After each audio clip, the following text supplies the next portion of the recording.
센터에 있는 각국의 기자들도 두 정상의 백두산행은 전혀 예상하지 못했다는 듯 발표와 동시에 탄성을 쏟아냈습니다.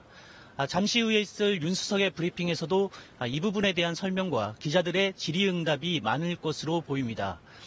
윤 수석은 또 남북 정상이 배석자를 물리치고 단독으로 진행했던 두 번째 정상회담 분위기와 합의 내용을 담은 9월 평양 공동선언, 또 남북 군 수뇌부가 서명한 군사 분야 합의서 등에 대해서도 평가를 내놓을 것으로 보입니다. 잠시 후에 윤영찬 수석의 브리핑이 시작될 걸로 보이는데요. 지금 윤 수석이 브리핑을 위해서 연단에 올라서고 있는 모습입니다. 윤 수석 브리핑에 이어서는 기자들의 질의응답이 이어질 것으로 보입니다. 함께 들어보시겠습니다. 둘째 날 오후 브리핑입니다. 문재인 대통령과 김정은 국무위원장은 19일 9월 평양 공동선언을 발표했습니다. 오늘 선언에는 크게 한반도의 비핵화, 남북관계 개선, 그리고 군사적 긴장 완화를 위한 군사 분야 합의가 담겨 있습니다. 두 정상은 이번 선언을 통해 1953년부터 지금까지 65년간 이어져 온 한반도 정전 상태를 넘어 실질적 종전을 선언하고 그를 통해 조성된 평화를 바탕으로 공동 번영으로 가는 구체적 실천 방안을 제시했다고 생각합니다. 한반도 비핵화는 영변 핵시설 폐기 의지를 밝힘으로써 북한 핵 불능화의 실천적 단계로 돌입했으며 군사적 긴장 완화에서는 실질적 불가침의 제도화 방안을 제시했습니다. 남북 관계에서는 평화를 바탕으로 남북 공동 번영으로 가는 이정표를 제시했습니다. 한마디로 전쟁의 시대를 끝내고 한반도의 새로운 평화와 번영의 미래를 열기 위한 실천적 방안이라고 생각을 합니다. 저녁 일정 추가해서 말씀드리겠습니다.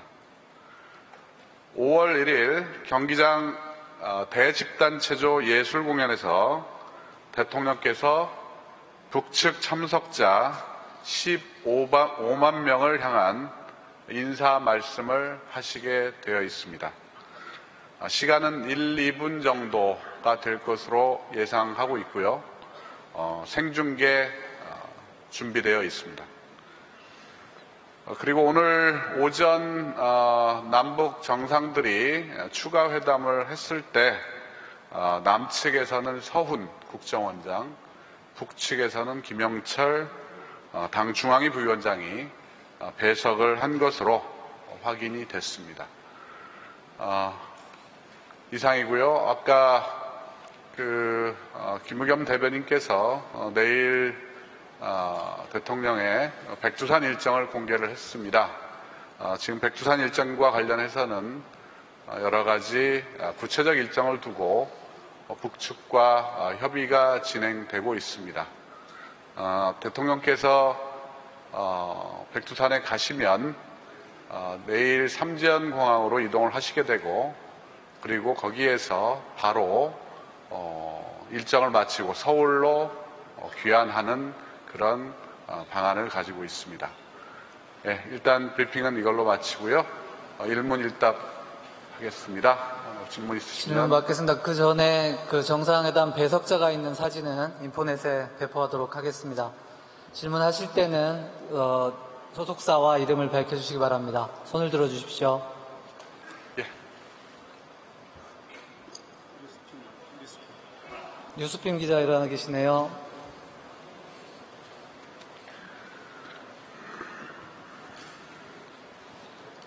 네, 안녕하십니까. 뉴스피임 최송무 기자입니다. 이번 공동선언문에 보면 이제까지 미국이 요구했던 북한의 핵 무기나 핵 프로그램에 대한 신고는 없는데요. 그래서 다음 주에 있을 한미 정상회담에서 이 부분을 설득할 수 있을지에 대한 좀 얘기가 나오고 있는 것 같습니다. 정의용 실장께서 그 합의문 이외에 많은 얘기를 하셨다고 했는데 혹시 북한이 미국에 전하는 또 다른 메시지가 좀 있는지 궁금합니다. 예, 저희들도 받은 정보는 정의용 실장님의 백브리핑밖에 없습니다. 일단 잘 아시다시피 UN 정상회담에서 우리 트럼프 대통령을 만나게 될 거고요. 공개된 이야기도 물론 있겠지만 공개되지 않은 이야기도 또 전달이 될 거라고 생각을 합니다. 다음 질문 받겠습니다.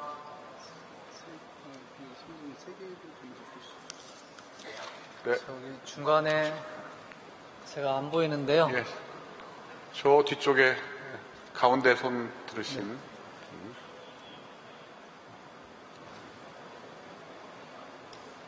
네, 안녕하세요. 저 이뉴스데이의 오보금 기자라고 합니다. 일정에 과학기술전당 참관이 예정돼 있는데 여기에 경제인분들도 참석하시는지 궁금하고요. 그리고 이 자리에 경제인분들이 참석하신다면 남북 경협에 대한 이야기가 오고 가는지도 궁금합니다. 그리고 마지막으로 여기에 가셔서 어떤 것들을 보게 되는지 좀 답변 부탁드리겠습니다. 예, 현재 저희가 파악하기로는 그 과학기술 전당에 가시는 일정이 뭐 취소됐다는 이야기는 들은 바가 없습니다. 어느 분이 그 영접을 하시는지는 제가 확인을 좀 해드려야 될 것 같고요. 그리고 아마 이 분야에서 과학기술 분야에 대해서 북한이 어느 정도 발전을 했는지에 대한 여러 가지 참관이 있지 않을까 생각을 합니다. 실질적으로 경협과 관련된 얘기들이 오고 가거나 하지는 않을 것으로 보입니다. 다음 질문은 외신에서 받겠습니다. 로이터 신현희 기자 질문해 주세요.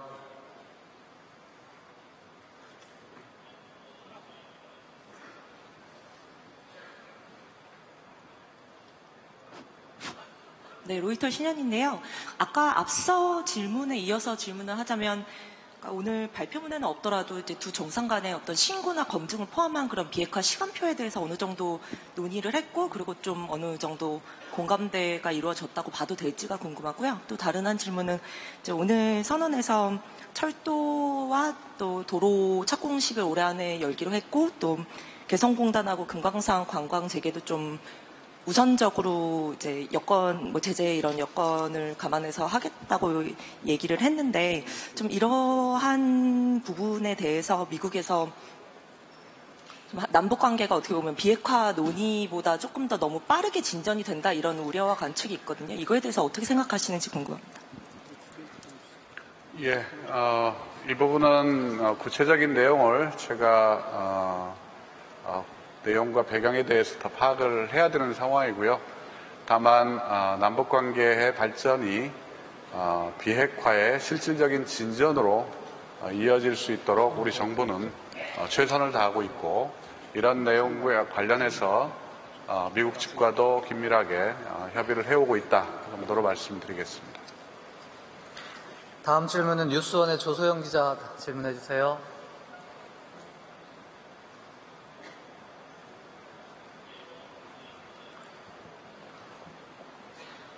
네, 소영님 뉴스원의 조소영 기자입니다. 좀 이른 이야기일 수 있는데 정의용 실장님의 미국 행이 좀 결정이 돼 있는지랑 그리고 한미 정상 간 전화 통화나 이런 게 좀 예정돼 있는지 궁금하거든요. 좀 알려주셨으면 좋겠습니다. 예, 아마 내일쯤 도착하시면 대통령께서는 잠시 서울에 머무르시다가 23일부터 바로 미국에 가시고 트럼프 대통령은 25일 아마 25일 맞죠? 25일 만나시는 걸로 그렇게 예정이 돼 있을 겁니다. 그래서 트럼프 대통령하고 만나는 시점이 지금 매우 촉박해 있기 때문에 별도의 일정을 가질지는 사실은 아직 확인이 할 수는 없는 상황입니다. 일단 대통령께서 트럼프 대통령을 만나시게 되면 이번에 남북 정상회담에서 있었던 구체적인 이야기들을 나누게 되지 않을까 그렇게 보고 있습니다. 다음 질문 받겠습니다. YTN 신호 기자 질문해 주세요.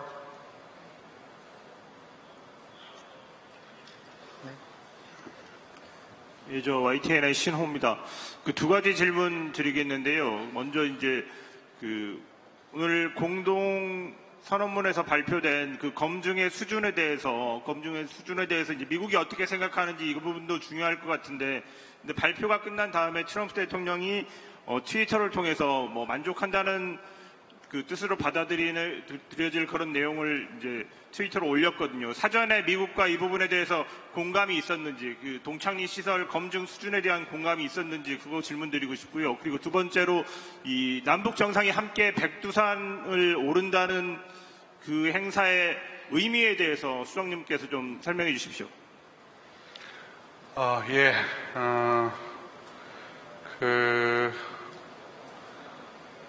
검증과 사찰과 관련된 부분들에 대해서는 일단 저희가 구체적으로 제가 개인적인 정보를 가지고 있는 건 아닙니다만 어떻게 완전한 비핵화를 이룰 것이냐에 대한 구체적인 방안에 대해서는 오랫동안 미국 측과도 긴밀하게 협의를 해오고 있었다는 점은 알고 있습니다.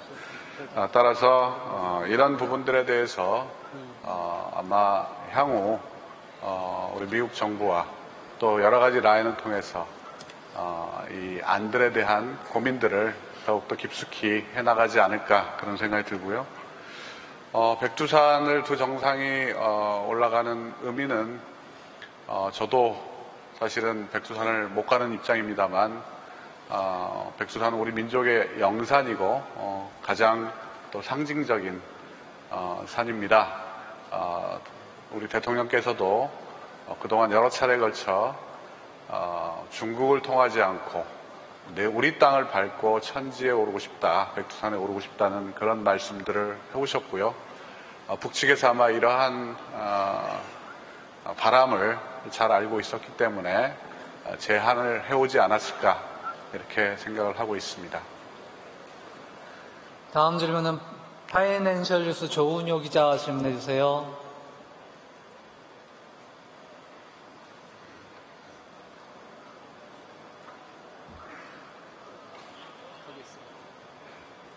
네, 안녕하세요. 파이낸셜뉴스 조은효입니다. 김 위원장의 연내 서울 방문이 서울에서 종전 선언 추진을 상정한 것인지 좀 답변 부탁드리고요. 그리고 두 번째 질문이 하나가 더 있는데, 대통령께서는 그간 북미 대화 촉진을 위해서는 북한이 미래핵뿐만 아니라 현재 핵도 폐기해야 된다고 말씀을 하셨는데, 오늘 그 공동선언문을 보면은 핵과 핵물질 ICBM에 대한 명시적 설명이 없습니다. 그래서 미국의 상응 조치에 따라 추가적인 조치를 취할 수 있다라는 문구는 있는데, 구체적인 표현이 들어가지 않은 배경에 대해서 설명 부탁드리겠습니다. 예, 첫 번째로 김 위원장 서울 방문에서 종전선언이 이루어질 것이냐 부분은 아무것도 확정된 바가 없습니다.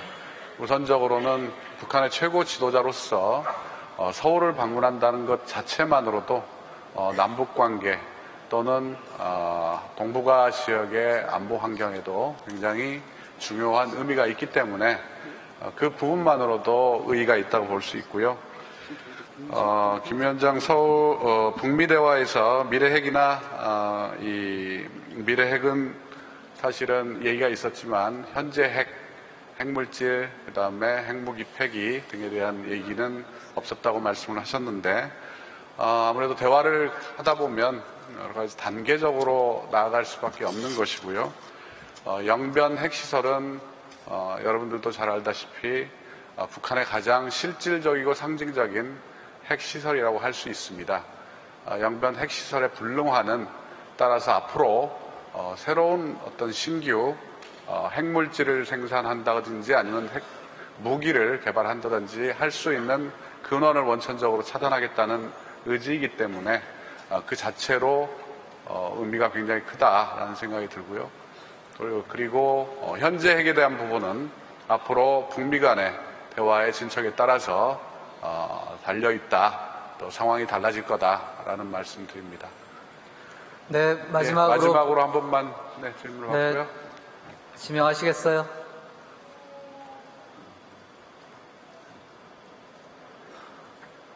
아까 블룸버그 이유경 기자께서 질문 신청하셨는데. 예. 질문 기회 주셔서 감사합니다. 두 가지 질문 있는데요. 혹시 김정일 위원장이 뉴욕 다음 주 그 유엔 총회 계기로 뉴욕 방문에 대해서 이야기한 게 있었는지 궁금하고요. 그리고 그 영변 이외에 핵시설이 북한이 어떤 것 갖고 있는지 좀 파악하신 게 있다면 공유 부탁드립니다. 예, 저도 여러분하고 같이 여기에 있었기 때문에 김 위원장이 유엔을 방문을 할 것인지 여부는 저도 잘 모르고 있습니다. 그리고 영변 핵시설에 대한 부분도 영변이 있다는 건 알고 있지만 다른 구체적인 핵시설이 어떤 게 있는지는 제가 정보를 가지고 있지 않습니다. 그래서 이 부분에 대한 질문들을 답을 드리기는 곤란하고요. 우리 정의용 실장님이 오시면 이 부분에 대해서 좀 더 구체적인 맥락들에 대해서 파악을 하고 말씀드리도록 하겠습니다. 예. 네. 두 분이 함께 백두산에 오른다는 것은 7천만이 함께 간다는 뜻이라고 생각합니다. 이상으로 오후 브리핑 마치겠습니다. 고맙습니다.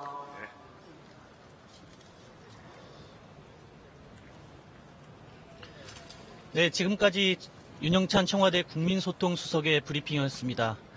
윤 수석은 브리핑에서 남북 정상의 이번 합의가 한반도 비핵화, 특히 북핵 불능화의 구체적인 실천 방안을 제시했다, 이렇게 평가했습니다. 그럼 유지양 기자와 함께 윤 수석의 발언을 정리해 보도록 하겠습니다. 유 기자. 네. 일단 그 6.12 싱가포르 회담 이후에 북미 관계가 브레이크가 걸린 상황 아니겠습니까? 이번 남북 정상회담은 북미 회담에 직접 북미 정상 간 직접 대화를 촉구하는 그런 의미가 있었을 텐데 이 부분에 대한 윤 수석의 어떤 발언이 있었던 것 같은데 좀 정리를 해주시죠. 네, 핵심은 비핵화 문제라고 볼 수 있는데요. 네. 한반도 비핵화 관련해서 북한핵 불능화의 실천적인 방안을 제시했다라고 평가했습니다. 네. 특히 기자들의 질의응답에서 그 핵시설의 어떤 폐기 관련해서 의미 있는 조치냐 이런 질문이 나왔는데요. 영변 핵시설은 북한의 실질적인 핵시설로 무기를 개발할 수 있는 곳이기 때문에 이곳을 폐기한다면 물론 이거는 미국의 상응 조치가 있은 다음에라고 전제를 걸었지만요. 그 자체로 의미가 있다라고 윤 수석은 말했습니다. 네. 그리고 현재 핵은 북미 간의 협상의 영역으로 이 핵 폐기란 것도 단계적인 이행이 불가피함을 시사했습니다. 사실 그래서 윤 수석 기자들의 질의 또 예를 들면 문재인 대통령의 유엔 총회 참석 여부나 아니면 이번 남북 정상회담 결과에 대한 미국 측과의 사전 협의 이런 네네. 부분에 좀 집중이 됐었던 것 같습니다. 네. 구체적인 그 문 대통령의 남은 일정에 대해서도 좀 설명이 있었는데 아무래도 하이라이트는 방북 3일째 마지막 날 내일 백두산 행 아니겠습니까? 이 부분에 대한 설명을 좀 해주시죠. 네, 아까 청와대 김의겸 대변인의 깜짝 발표가 있었는데요. 그 백두산 일정이 어떻게 결정됐느냐는 부분에 대해서 백두산 방북의 의미는 뭐 문 대통령이 그 전에도 중국을 거치지 않고 우리 땅을 여러 차례 오르고 싶었다 이런 네. 발언들을 했었고 네, 그런 말씀이 많이 있었죠. 네, 그런 부분들이 다 고려가 돼서 북측이 제안을 했다 이렇게 설명을 했고요. 그 구체적인 일정은 놓고 지금 협의가 진행 중인데 내일 삼지연 공항으로 이동을 해서 일정을 마치고 거기서 바로 서울로 귀환한다고 일정을 소개했습니다. 네, 그렇습니다. 유 기자 말씀 고맙습니다. 지금까지 프레스센터에서 전해드렸습니다.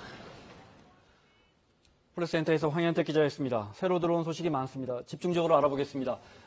이관세 경남대학교 극동문제연구소장, 전 통일부 차관이시죠. 그리고 조성열 국가안보전략연구원 수석연구위원, 그리고 KBS의 이철호 기자 자리했습니다. 어서 오십시오.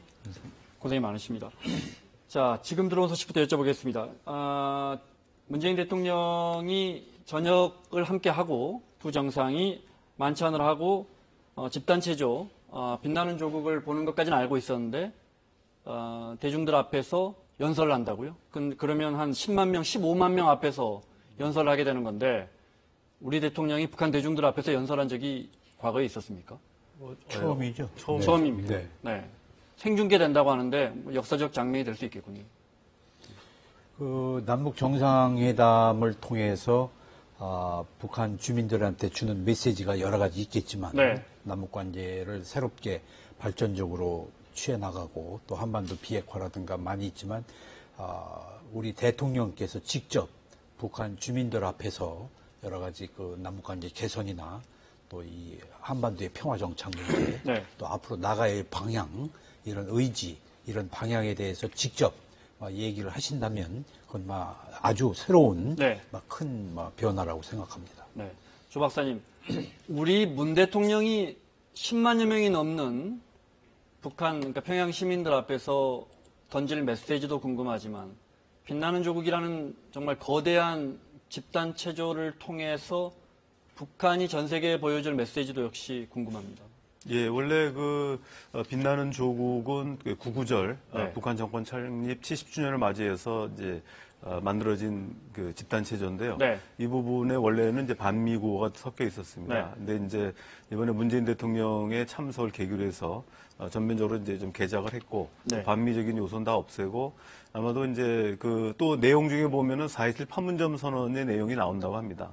그래서 아마 그런 걸 계기로 해서 아마 대통령께서는 이제 그 판문점 선언의 의미 그리고 이번에 이제 발표된 평양 공동선언의 내용을 설명하면서 지금 북한의 경우는 지금 북한 김정은 위원장의 결단에 의해서 지금 비핵화가 추진되고 있지만 공개적으로 말은 안 하지만 북한 내부에 군부를 포함해서 과연 북한이 핵을 포기하고도 과연 안전할 수 있는가 하는 불안감이 있을 거라고 봅니다. 네. 아마 이런 부분들을 우리 대통령께서 직접 평화로운 한반도 또 공동 번영의 한반도를 역설하시고 네. 이거를 이제 북한 주민에게 제가 설명함으로써 아마 김정은 위원장으로서도 진짜 본인이 이제 그 한해 권위로서 이끌어왔던 비핵화 부분이 뭐 정당성도 확보할 수 있고 또 네. 북한 주민들의 지지를 얻을 수 있는 이런 여러 가지 포석이 있지 않나 생각합니다. 네. 이 기자 4시 20분 지나고 있습니다. 지금부터 문재인 대통령 저녁 일정을 좀 간단하게 정리해 주시면요. 예, 오늘 오후 이제 저녁에 그 만찬이 예정되어 있는데요. 네. 그 문재인 대통령이 보통 해외 순방을 하면 꼭 그 지역의 그 나라의 평범한 일반인들이 가는 이제 식당을 이용을 그랬죠. 한 번씩 네. 했지 않습니까? 베트남에서도 그랬고 베이징에서도 그랬고. 그래서 네. 이번에도 이제 북한에 그런 요청을 했습니다. 그래서 이제 정해진 장소가 이제 대동강 수산물 시장인데요. 예측한 대로 거기로 가는군요. 예. 네. 그래서 이제 거기에 우리나라로 치면 이제 일종의 노량진 수산시장 같은 네. 그런 컨셉인데 이제 거기서 만찬을 하고 그 문재인 대통령 일행이 이제 만찬을 하는 그 바로 옆에 테이블에 일반적인 이제 평양 시민들도 자유롭게 이제 식사를 하는 장면이 아마 연출될 것 같습니다. 네. 자, 협의 내용 간단하게 좀 여쭤보겠습니다. 금방이라도 평양에서 화면이 들어올 수 있기 때문에 그 전에 여쭤보고 싶은 게 많습니다. 먼저 합의된 내용이 두 가지입니다. 하나는 9월 비핵화 관련해서 9월 평양 공동선언이고 또 하나는 이제 군사 분야 합의서인데 비핵화 관련해서 비핵화 방안을 남북이 최초로 합의했다고 문재인 대통령이 그랬습니다. 그러면 이 문구에 나오지 않은 어떤 내용은 합의가 됐는데 공개하지 못하고 북미 간 대화로 연결될 수 있는 그런 합의도 있다고 보십니까? 예, 그렇습니다. 지금 이번에 보면은 영변 핵시설의 영구적 폐기 그리고 거기다 이제 추가적 조치를 계속할 수 있다 이렇게 얘기되어 있습니다. 네. 정용 실장의 브리핑에서도 이런 추가적 조치에 이제 방점을 찍었는데요. 아마 이 부분들은 현재 그 북한이 사실 핵 문제를 남북이 협의한 것도 최초지만 그럼에도 불구하고 북한 입장에서 본다면 핵 무력 분야, 핵탄두라든지 미사일 분야를 한국과 논의하기에는 이제 좀 그 거부감이 있었을 것 같습니다. 아마 이 부분들은 이런 추가적인 부분들, 이 부분들은 이제 북미 협의를 통해서 지속될 거라고 생각이 됩니다. 만약 그런 부분에 대해서 우리가 다 밝히진 못하지만 성과가 있었다면, 양보를 받아냈다면 백악관과 협의를 해야 할 텐데 백악관은 지금 4시면 워싱턴은 새벽 3시일 거고요. 아직 그쪽에서 평양에서 직접 연락을 취하고 그러진 않은 것 같아요. 아까 윤수석도 브리핑에서 얘기했지만 그러니까요. 네. 바로 다음 주에 네. 대통령이 한미 정상회담이 있기 때문에 네. 그래서 여러 차례 말씀드렸지만 이 남북 간 합의서에 비핵화에 대한 그 이행 조치에 대해서 세부적으로 여기다 명기하기는 제한적일 겁니다. 네. 그래서 김정은 위원장과 여러 가지 그 향후 이행 조치와 관련해서 네. 많은 논의가 됐겠지만 상징적으로 동창리 엔진 시험과 미사일 발사대 네. 그리고 영변 핵시설 영구 폐기 문제 정도가 네. 여기 합의서에 들어갔고 네. 좀 더 앞으로 김정은 위원장이 비핵화를 위해서 어떻게 해가겠다는 거, 네. 그리고 체제 안전 보장 조치에서 또 미국에 요구하는 것도 있을 겁니다. 흔히들 핵리스트 제출이라든지 그렇죠. 이런 이야기들 많이 나왔지 않습니까? 그거하고 또 체제 안전 보장 네. 조치로서 종전선언을 네. 비롯해서 여러 가지 얘기를 어떠한 방식으로 절충을 해갈 것인가 네. 이런 것이 논의됐기 때문에 그것이 아마 다음 한미 정상회담에서 얘기되고 네. 하나 좀 이 인상적인 것은 이제 남북 간에 이 북한의 이 북핵에 대한 이 비핵화 조치 이것이 남북 합의서에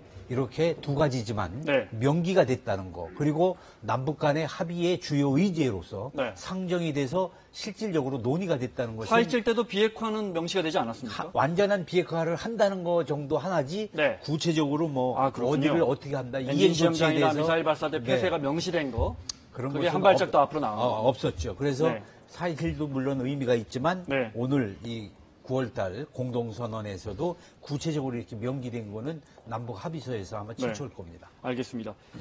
미국이 상응하는 조치를 취하면 영변 핵시설을 영구 폐쇄하겠다. 아마 상응하는 조치를 취하면이라는 그 괄호를 없애기 위해서 두 나라 정상이 많이 협의를 했을 것 같은데 결국 그 조건은 붙었습니다. 영변 핵시설에 플루토늄을 추출해내거나 핵탄두에 원료가 되는 또는 우라늄 농축하는 게 영변에만 다 있는 겁니까? 우리가 지금 그건 알 수 없는 거죠. 지금 이제 크게 이제 핵물질 생산 부분은 이제 플루토늄하고 고농축 우라늄을 네. 나눌 수 있는데요. 플루토늄 시설은 이제 100% 영변에만 있고요. 네. 그리고 이제 여기서 이제 무기를 만들었던 거죠. 그리고 이제 고농축 우라늄을 만드는 원심 분리의 경우는 현재 2009년도에 이제 북한이 지그프리드 해커 박사에 공개해서 네. 영변 시설에 있는 게 확인된 건 있습니다. 근데 지금 하지만 다른데 또 있을 지금 수 다른 있습니까? 데 있을 가능성이 높다라고 지금 보고 있습니다. 네. 그래서 아마 지금 이번에 그렇기 때문에 이 네. 추가적인 조치를 계속 한다는 얘기는 네. 실제로 이제 이번에 모든 걸 다 담은 건 아니고요. 지금 북한 핵위기에 발단이 됐던 핵 시설들이 또 집중되어 있습니다. 이 네. 부분 때문에 이제 핵병 연변 시설을 이제 우선적으로 지목한 것 같습니다. 네. 그렇다 하더라도 영변만 셧다운 시킬 수 있다면, 폐쇄할 수 있다면 정말 큰 고비를 하나. 물론 그건 상당한 진전을 볼 수 있습니다. 상당한 진전을 이룰 수 있다고 보겠습니다. 네. 이 기자, 군사적 완화 방안은 구체적인 방안들이 역시 기대했던 것만큼 많이 나왔습니다. 그중에 이 기자가 보기에 가장 획기적인 조치다 할 수 있는 거 하나를 꼽은다면요. 뭐 하나를 꼽기보다는 네. 일단 좀 의미를 부여하고 싶은 게 이제 이 합의문이 나오고 난 뒤에 국방부에서 설명 자료를 내면서 네. 국방부가 스스로 어떻게 표현을 했냐면 사실상의 불가침 합의서라고 표현을 했거든요. 네. 또 문재인 대통령이 아까 그 합의문을 발표할 때 이제 전쟁 위협은 없다라고 발표를 했습니다. 네. 그러니까 이제 북미 간의 어떤 종전선언이 어떤 이슈로 지금 기다리고 있지만 최소한 남북 간에는 일종의 거의 종전선언의 수준에 이르는 합의가 아닌가. 네. 그 정도로 의미를 좀 부여를 하고 싶습니다. 사실상의 불가침 합의고 남북 간에는 물론 종전선언을 두 나라가 할 수는 없지만 형식적으로는요. 그렇죠. 네, 남북 간에는 종전선언이라고 해석할 수 있다. 예. 네, 알겠습니다. 적대적 행위 중지 중에 군사 분계선의 10km의 완충지대를 설정한다. 그러니까 양쪽으로 5km씩은 어떤 군사적 적대 행위도 하지 않는다 이런 겁니까? 이제 원래 군사분계선을 기준으로 위로 2km, 남으로 이제 2km 해가지고 비무장지대가 설정이 되어 있는데 네. 이제 그게 사실상 지금 이제 몇십 년이 지나면서 형해화가 된 상황이거든요. 네. 또 그 안에 GP가 이제 뭐 수백여 개가 이제 이미 설치가 되어 있고 네. 근데 오늘 발표된 이제 육상에서의 어떤 적대행위 중지 합의하는 이제 GP를 철수하는 이제 그런 합의 내용도 있고 네. 또 군사분계선 이제 비무장지대 2km를 더 확대해서 5km 이 내에서는 네. 포병 사격 훈련이나 이제 연대급 이상의 어떤 야외 기동 훈련을 이제 전면 중지하겠다. 큰 훈련도 하지 말자. 그렇습니다. 네. GP가 북한이 우리보다 더 많다면서요. 비무장지대 안에. 모두 몇 개고 이번에 모두 몇 개가 철수합니까? 우리나라 경우는 이제 60여 개에서 80여 개 정도로 파기되고 있고요. 네. 북한 같은 경우에는 한 160개에서 한 180개, 약 한 3배 정도 많은 것으로 이제 파기되고 있습니다. 네. 근데 이제 이번에 철수하기로 합의된 건 이제 그 중에 GP 대 GP의 거리가 1km 이하인 거. 네. 그게 이제 남북 각각 11개입니다. 네. 그래서 서부전선 4개, 중부전선 3개, 이제 그 동부전선 3개인데 네. 이 11개를 이제 올해 말까지 철수하겠다는 합의란 겁니다. 네.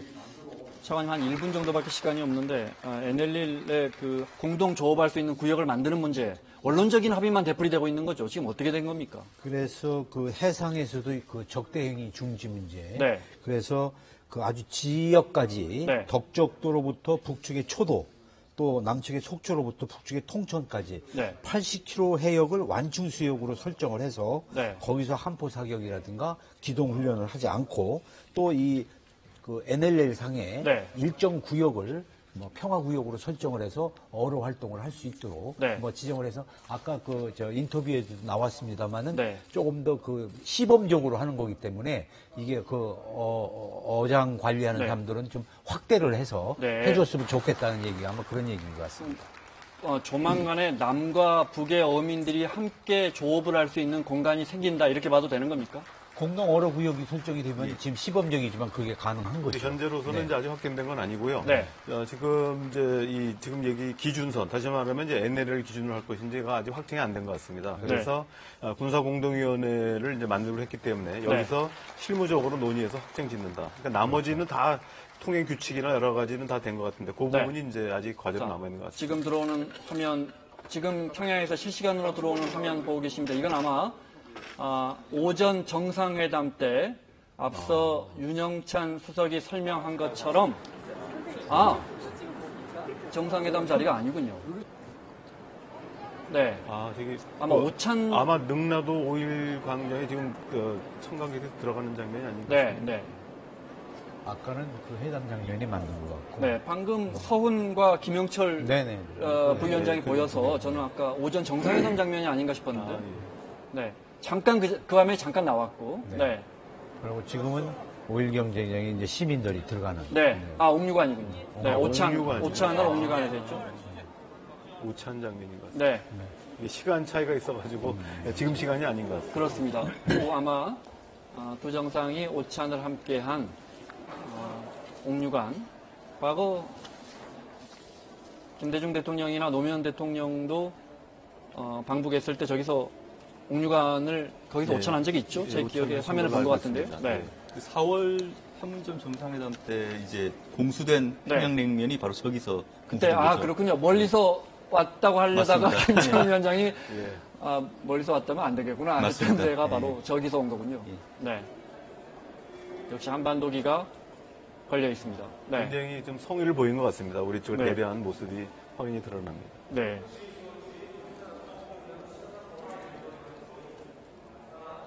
평양 공동취재단이 촬영한 옥류관 화면 보고 계십니다. 아마 잠시 후에 두 정상이 오찬을 위해서 들어오는 영상이 들어올 것 같습니다. 역시 한반도기가 걸려 있었고요.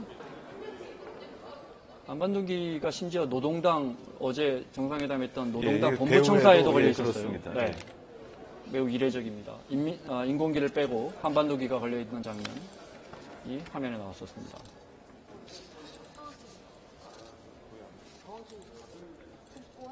이제 잠시 후면 아마 오찬장에 두 정상이 나올 것 같은데요. 네. 정상이 등장할 때까지 차관님 저것 좀 여쭤보겠습니다. 지금도 NLL이 있지 않습니까? 네. 서해 북방 한계선이. 네, 네. 이 부분에 대해서는 남북 두 나라가 여전히 일치된 의견을 갖고 있지는 않는 거죠. 그러니까 네, 네.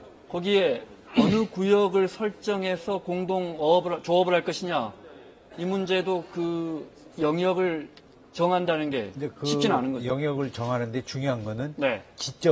기준선을 어디로 할 것이냐, 네. NLL을 기준으로 할 것이냐, 다른 선을 기준으로 할 것이냐. 우리 입장에서는 NLL을 지키고 싶을 거 아닙니까? 그러니까 우리 입장에서는 NLL을 기준으로 해야 네. NLL을 인정을 받는 거죠. 네. 네, 그대로 받기 때문에 네. 그렇게 하려서 아까 조 박사님 얘기하신 대로 그것이 아직 확정이 안 돼서 네. 군사공동위원회에서 계속 협의를 해서 결정한다는데 이 합의서에도 보면 네. 쌍방은 서해 해상에서 평화수역과 시범적 공동 어로구역을 설정하기로 하였다. 네. 이렇게만 되고 어디를 어떻게 뭐 요것의 구체적인 걸 좀 더 시범적 조차도 사실은 이제 군사위원회에서 네. 공동위원회에서 결정해야 될 상황인 것 같습니다. 그렇죠. 네. 이제 완충 수역을 이제 만든다고는 했는데 원칙만 결정이 된 거예요. 당연히 이제 오늘 발표가 난 뒤에 기자들이 이제 국방부 당국자에게 질문을 했거든요. 네. 이게 이제 그럼 NLL을 인정을 하고 이걸 설정한 거냐? 이제 뭐라고 이야기했냐면 우리는 북한의 NLL을 인정해 달라고도 얘기를 안 했고 우리가 이제 이야기를 한 거는 그보다 더 한 단계 위에 어떤 수준의 어떤 범위다. 네. 그런 거죠. 그러니까 어찌됐건 그 교수님 말씀하신 것처럼 NLL을 가지고 지금 인정하느냐 마느냐는 네. 굉장히 이제 더 복잡한 문제이기 때문에 그렇군요. 향후 이제 군사 공동위원회에서 네. 논의를 해 나가겠다. 이제 그렇게 보면 될 네. 것 같습니다. 자, 옥류관 오찬장으로 우리 특사단의 얼굴이 보이고 있습니다. 최태원 SK 회장의 모습도 보였고 방금 전에 이해찬 민주당 대표의 모습도 보였습니다. 네. 최문순 강원지사의 모습도 보였고요. 네. 잠시 후면 대동강입니까? 옥류관이 대동강 변에 있다면서요? 예, 그렇습니다. 네. 예. 지금 옥류관에서 바라본 대동강을 배우고 바로 이렇게 옆에 테라스처럼 나오면 대동강을 바라볼 수 있군요. 그렇죠. 예, 네, 네. 바로. 이재용 부회장의 모습도 보입니다. 삼성그룹 총수로는 처음으로 방북길에 오는 이재용 부회장의 저 뒤로 저 정동영 대표 같은데 그런가요? 네, 맞습니다. 아, 예, 그렇습니다. 예, 이건 성한용 그 개성공단 기업회 회장이 네. 맨 왼쪽에 계십니다. 사진을 찍으면서 대동강을 배경으로 사진을 찍으면서 이 알리의 알리. 모습도 보입니다. 네, 가수 알리의 모습도 보이고. 네. 중앙일보 홍석현 회장이 이재용 부회장과 함께 촬영 대동강변을 배경으로. 저 멀리 보이는 탑은 뭡니까? 저기 혁명기념탑? 주체사상 탑. 네.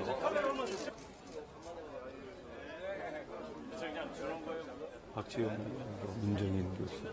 네. 오늘 오찬장이었던 옥류관의 화면이 지금 들어오고 있습니다. 역시나 김여정 부부장이 나타나서 네. 이런저런 조율을 하고 있는 모습입니다. 단연 화제입니다. 동해번쩍 서해번쩍. 방금 탁현민 행정관도 잠깐 지나간 것 같고요. 네.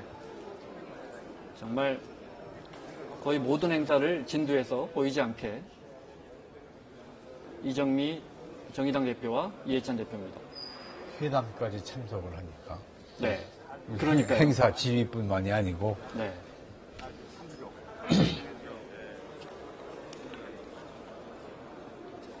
누군가 그러더라고요. 김여정 부부장이 영화 보면은 왜 괜히 눈길을 잡아가는 씬 스틸러라고 하는데 김여정 부부장이 그런 역할을 하는 것 같다고. 네. 근데 이제 우리 그 취재단에서는 그런 역할을 하는데 네. 북한 조선중앙 TV에서는 뭐 전혀 나오지 않아서 그렇다면서요? 사실은 네. 이제 그런 역할로 인정하기는 좀 그런 것 같습니다. 네. 작곡가 김영석 씨의 모습도 보입니다. 네. 김영미 국토부 장관. 네. 외교부 장관. 네. 김용춘 장관의 모습도 보였고. 오영식. 현정은 회장이 자리에 앉아 있었고요. 네. 다른 재계 방북단 누구보다도 아마 그에 대해서 많은 사연을 갖고 있는 분이죠. 최종근 평화군축 비서관. 네. 현정은 회장은 어제도 북측 인사들 만날 때 보니까 북측 인사들이 이미 현정은 회장에 대해서는 아주 친숙하더군요. 네.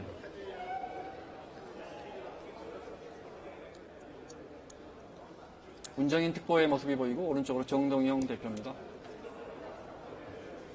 이성건 북측 인사들의 모습이 보이고요.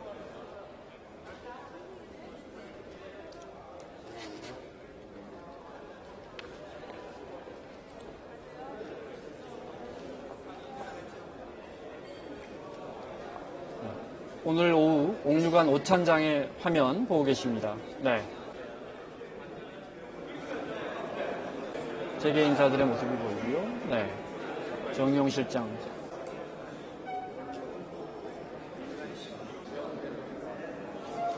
어제 왜 우리 당 대표들이 북측 인사와의 만남 불발된 거 가지고 이런저런 말이 많았는데 이해찬 대표가 해명을 했더군요. 네. 그래서 오늘 오전에 김영남 위원장과 상임위원장과 대담을 가졌습니다.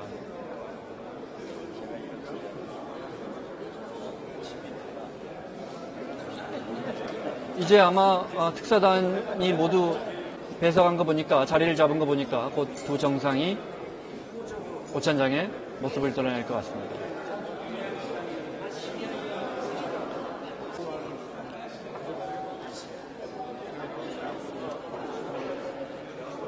국정원장이고요. 서훈 국정원장이 박지원 의원과 이야기 나누고 있습니다.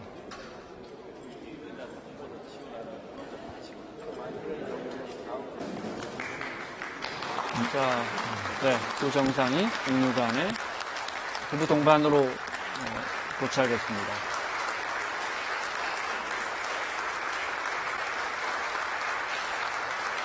2007년에는 김정일 위원장하고 김영남 상임위원장하고 역할 분담이 좀 돼 있었는데 네. 이번에는 김정일 위원장이 모든 것을 다 참여를 네. 하는 것 같습니다. 김영남 상임위원장은 90살, 우리 나이로 90살이 넘었죠? 네. 네. 그런데도 아까 방송되는 녹취 화면에 우리 이해찬 대표를 만날 때 모습을 보니까 아직도 정정하더군요. 네.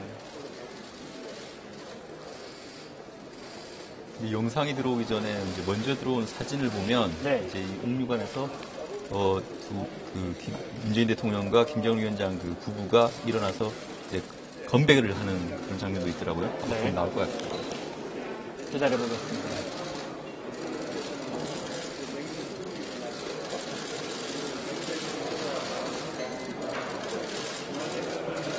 오찬 이후에 문재인 대통령의 일정을 다시 한번 정리해 주시면. 이 오찬 이후에는 지금 평양 일대의 그 주요 시설을 관람하고 네. 그리고 이제 주로 도심을 관람하더군요. 예, 네. 그리고 그 양묘장, 황해도 그 양묘장을 이제 관람하고 거기가 이제 북한이 좀 야심차게 준비하고 있는 어떤 묘목, 종묘 이제 그 산업을 준비하고 있는 곳인데요. 거기를 이제 시찰하고 이제 만찬장으로 이동하고 그 앞서 말씀하신 육라도 극장에 가서 빛나는 조국을 이제 관람하는 그런 순서로 진행할 것 같습니다. 자, 두 정상이 합의문에 서명하고 옥류관에 와서 오찬을 함께하기 전에 환담을 나누고 있는 모습. 이설주 여사에 대해서 이번 정상회담 과정에서 평가를 좀 해주신다면요. 예, 이설주 여사가 지난번 이제 그 4.27 만찬장의 첫 모습을 드러내면서 김정숙 여사와 이제 3시간 가까이 친교를 나누고 있었는데요. 그 이후에 보면은 그 전이죠. 그 북중 정상회담에서 참여해서 중국의 펑리위안 여사랑도 이제 같이 시찰하는 이런 네. 장면이 나왔습니다. 점점 더 뭐랄까 흔히 하는 말로 정상국가처럼. 예, 그래서 정상국가의 이제 영부인 외교의 역할을 똑똑히 하고 있는 것 같습니다. 네. 그래서 지금 김정은 위원장은 과거 김일성 주석이나 김정일 국방위원장과 달리 항상 그 동부인하면서 적절하게 어떤 영부인 외교를 잘 활용하고 있는 것 같습니다. 네. 오찬에 앞서 환담하는 두 정상의 모습 보고 계십니다. 이 화면은 지금 들어오고 있는 남북 공동합동취재단이 보내오는 화면을 실시간으로 보고 계시는 거지만 물론 오찬 장면이기 때문에 한 3시간, 4시간 전쯤 화면입니다. 네. 김여정 부부장은 역시 당대표들 사이에 앉았군요. 네. 1번이라고 써진 테이블에 앉았습니다. 두 정상을 빼면 역시 헤드 테이블이라고 할 수 있겠네요. 특징적인 것이 리설주 여사는 굉장히 현대적으로 이렇게 화장도 하고 이렇게 좀 많이 치장한 얼굴인 반면에 네. 여기 백두혈통이 이제 김여정 제1부부장의 경우는 사실 네. 굉장히 머리도 그냥 생머리에다가 그렇죠. 아마 화장도 아마 기초 화장 정도밖에 안 한 것 같습니다. 네. 그래서 아마 굉장히 좀 독특한 네. 그래서 여기 화면에는 잘 안 봤습니다만은 아마 그럼에도 불구하고 아마 그 백두혈통이 좀 기품이랄까 좀 그런 거를 좀 느끼게 하는 그런 모양인 것 같습니다. 네. 이른바 실무형 측근이라고 하더군요. 워낙 일을 많이 해서 김여정 부부장이. 오빠에 비해서는 오빠는 이제 그 약간 비만인데 비해서 굉장히 마른 채. 그래서 어떻게 보면 눈이 휑하다고 그러죠. 네. 그래서 아마 일을 굉장히 많이 하는 것 같습니다. 그 유명한 옥류관 냉면이 모습을 드러냈습니다.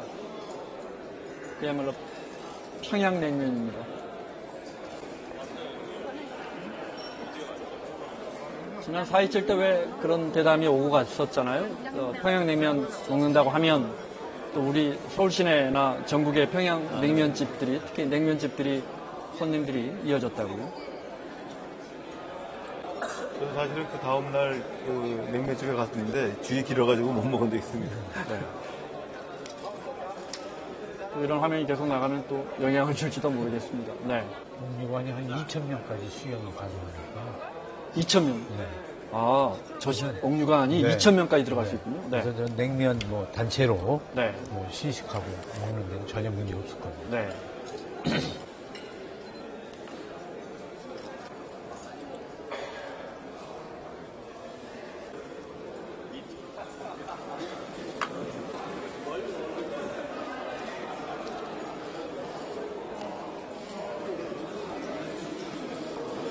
평양에 가면 냉면 먹을 때 저희들은 습관이 돼서 네. 가위로 잘라달라고 그러잖아요. 네. 그러면 아주 평양 이 봉사원들이 난색을 표명하고 아니 그걸 왜 자르냐. 그건 그냥 먹어야 맛이 있다. 뭐 그래가지고 상당히 당황해하는. 근데 우리들은 냉면 먹을 때 뭐 많이 자르고 그러지 않습니까? 우리는 이렇게 가위가 놓여 있죠. 네. 네. 그 녹류관에서 먹을 네. 때 그런 기억이 납니다. 옥류관 오찬 장면, 이재용 부회장과 최태원 회장의 모습 보이고요. 네. 옥류관 메뉴가 냉면만 있는 건 아니더라고요. 네. 이게 냉면도 온밥도 있고 해산물도 많고요. 예, 예. 네. 가수 지코입니다. 네. 케이크 할게요. 오늘 저녁 공연인가요? 그럼 어떻게 되는 거죠? 평양 방문 직원이 처음이에요. 네, 처음입니다. 아, 들어보겠습니다. 서울에선 좀 많이 드셨나요? 평양냉면은 평소에도 굉장히 자주 먹어서 일 끝날 때나 아니면 쉬는 날 아니면 종종 하곤 하거든요. 네, 그러면 평양 옥류관에서 먹는 냉면은 처음일 텐데 네. 지금 한 그릇 다 드신 거잖아요. 네. 어땠어요? 일단 생각했던 예상했던 어떤 제가 늘 먹어왔던 평양냉면의 그 맛의 극대치, 최대치라고 생각을 하고 먹었는데 이게 전혀 다르더라고요. 다른 점이 뭐냐면 면의 식감도 식감이지만 보통은 제가 식초랑 겨자를 곁들여서 많이 먹잖아요. 근데 식초랑 겨자를 곁들이고 거기에 이 특별한 어떤 소스를 같이 가미해서 먹는데 이게 붉게 변하거든요. 그래서 살짝 매콤하면서도 좀 맛이 많이 다른 것 같아요. 그래서 되게 맛있더라고요. 그러니까 기대했던 거는 약간 밍밍한 그죠? 밍밍한 맛의 그런 평양냉면을 생각을 했었는데 밍밍하지 않고요. 더 맛은 확실하게 느껴지되 그렇다고 그게 자극적이지도 않고 굉장히 그런 균형 잡힌 그런 맛인 것 같아요. 서울 돌아가면 이제 옥류관 냉면은 뭐 먹잖아요. 좀 어떠세요? 그래서 지금 솔직히 배가 부른데 한 그릇 더 할까 좀 굉장히 고민하고 있습니다. 예. 네. 네. 이 정도 하면 될 것 같아요. 커치. 자, 옥류관 오찬을 마치고 아마도 문재인 대통령과 우리 특사단이 대동강변을 배경으로 사진을 찍는 장면이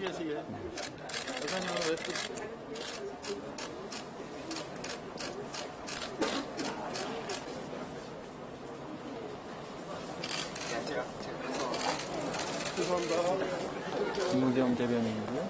네, 일정을 확인하는 것 같습니다. 2분이면 얼마나 긴 건데? 차범근 감독. 들어볼까요? 들어볼 수 있으면 좀 들어보겠습니다. 네, 가세요. 사진 하나만 좀 찍어주세요. 여기 평양에서 평양냉면은 처음이신지요? 그렇죠. 평양에 처음 왔고 처음 냉면 먹어봤습니다. 아주 상당히 고대하고 왔는데 좀 어떠셨어요? 글쎄 저는 이제 한국에 있을 때는 이제 우레옥 가서 냉면을 먹었었는데 사실 우레옥 냉면 5번째 먹을 때까지 맛을 몰랐다가 그 이후부터 이제 맛을 알았는데 여기 굉장히 깊은 맛은 있는데 제 입에는 그 한국에 익숙해서 그런지 약간 싱겁다는 그런 느낌은 조금 있는데 조금 이렇게 음미해 보면 또 깊은 맛이 나는 것 같습니다. 서울 돌아가서 먹고 싶다는 생각이 나지 않을까요, 혹시? 저 냉면을 굉장히 좋아하거든요. 우리 판문점에서 우리 양 정상들이 만나서 대화를 나누고 나서 그 냉면을 먹을 때 제가 그 우레옥에 그걸 먹으러 갔다가 첫날 못 먹고 한 3주 후에 갔더니 그때도 많아가지고 1시간을 기다리다 그거를 먹었습니다. 그런데 어쨌든 그 오늘 여기서 냉면을 먹고 제가 집사람한테 내가 이 잘 먹고 음미하고 맛을 내가 전해주겠다 이렇게 얘기를 하고 왔으니까 이 맛을 그대로 잘 전해드릴 것 같습니다. 네. 감사합니다. 이 정도 하면. 자, 화면을 여기까지 볼까요? 네. 네. 또 중요한 화면이 들어오면 다시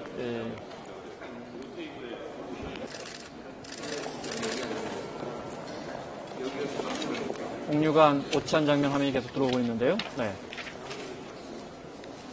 앞서 차관님, 그 4.27 판문점 선언에 비해서 동치항내 엔진 시험장이나 미사일 발사대 폐쇄를 명기한 건 앞선 거다 이렇게 말씀하셨는데 구체적인 조치가 네. 남북 합의서에 담기게 된 거죠. 또 우리가 이번 정상회담 전에 김정은 위원장이 구두로 비핵화를 예컨대 영구적 비핵화라든지 또는 뭐 나아가서 트럼프 대통령의 첫 임기 동안의 비핵화라는 말을 했었다는데 구두로 공개적으로 했으면 어떨까 했는데 이번에 어떤 언급이 있었냐면 합의문에 조선반도를 핵무기도 핵위험도 없는 평화의 땅으로 만들기 위해 적극 노력에 나가겠다.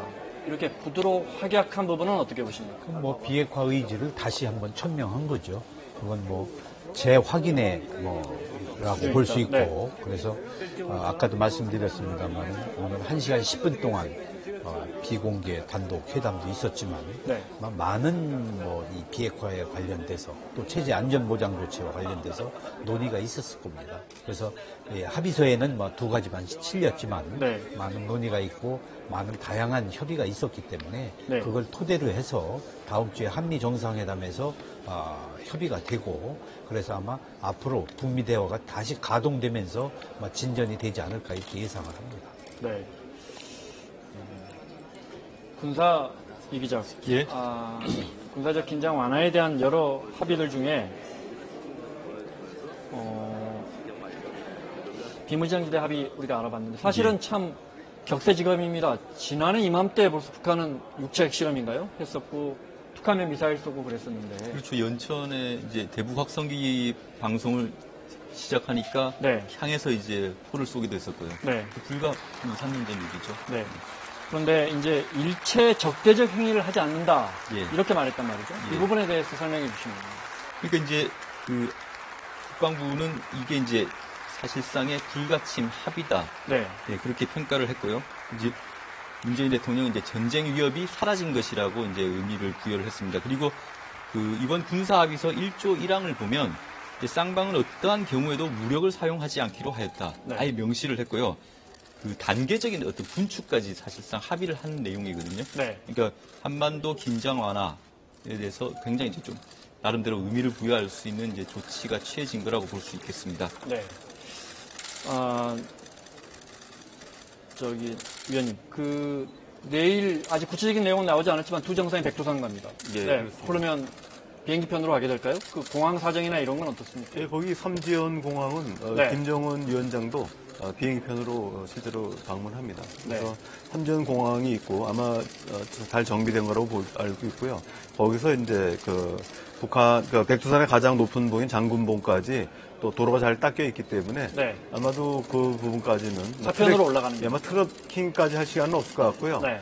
문재인 대통령과 김정은 위원장 두 분이 아마 이제 정상까지 네. 가서 아마 사진을 찍어야만 의미가 있기 때문에 그러겠죠. 찍고 돌아오신 뒤에 이제 항공편으로 귀국하실 것 문재인 같습니다. 대통령은 트래킹을 하고 싶다 이렇게 지나가는 말처럼 했는데 트래킹까지는 안 이루어지더라도 두 정상이 그야말로 백두산 정상까지 가는 모습을 내일 오전에는 확인할 수 있을 것 같습니다. 원래 2007년 14선언에 네. 백두산 관광이 합의됐던 거고 그렇습니다. 그 이후에 삼지연 공항 개선도 하고 네. 여러 가지 이렇게 했었기 때문에 네. 이 나름대로 이 양 정상이 백두산을 가고 이렇게 한다면은 앞으로 제재 조치가 해제되고 네. 여러 가지 막 이렇게 여건이 되면은 네. 아마 금강산 관광에 의해서 백두산 관광도 뭐 연계될 수도 있는 네. 그런 상황이 되지 않을까 싶습니다. 네. 그 김의겸 대변인이 아까 그 발표하고 난 뒤에 그 질의응답을 했는데요. 이제 백두산 가는 일정이 구체적으로 어떻게 되는지 설명을 했는데 이제 버스를 타고 이제 남쪽 정상인 장군봉까지 가고 장군봉에서는 이제 내려가는 삼지연공항에서요? 네. 그렇죠. 삼지연공항에서. 네. 그리고 이제 장군봉에서는 거기 삭도 케이블카가 설치가 되어 있다고 하더라고요. 그걸 타고 이제 천지까지 간다. 네. 이렇게 설명을 했습니다. 네. 두 정상이 옥류관에서 오찬하는 장면을 영상으로 보고 계십니다. 그리고 또 합의문 중에 눈에 띄는 부분이 김정은 위원장이 특별한 사정이 없다면 올해 안에 답방을 한다. 사실 김정일 위원장도 답방은 약속을 했지만 정치적인 시기를 문제, 못 박은 거는 네. 굉장히 이례적입니다. 또 금강산의 문제로 못 왔는데 당연히 김정은 위원장이 서울에 온다고 하니까 언론은 그러면 혹시 남북미 종전선언이 연결되지 않을까 너무 앞선 생각입니까? 어떻게 보십니까, 저건?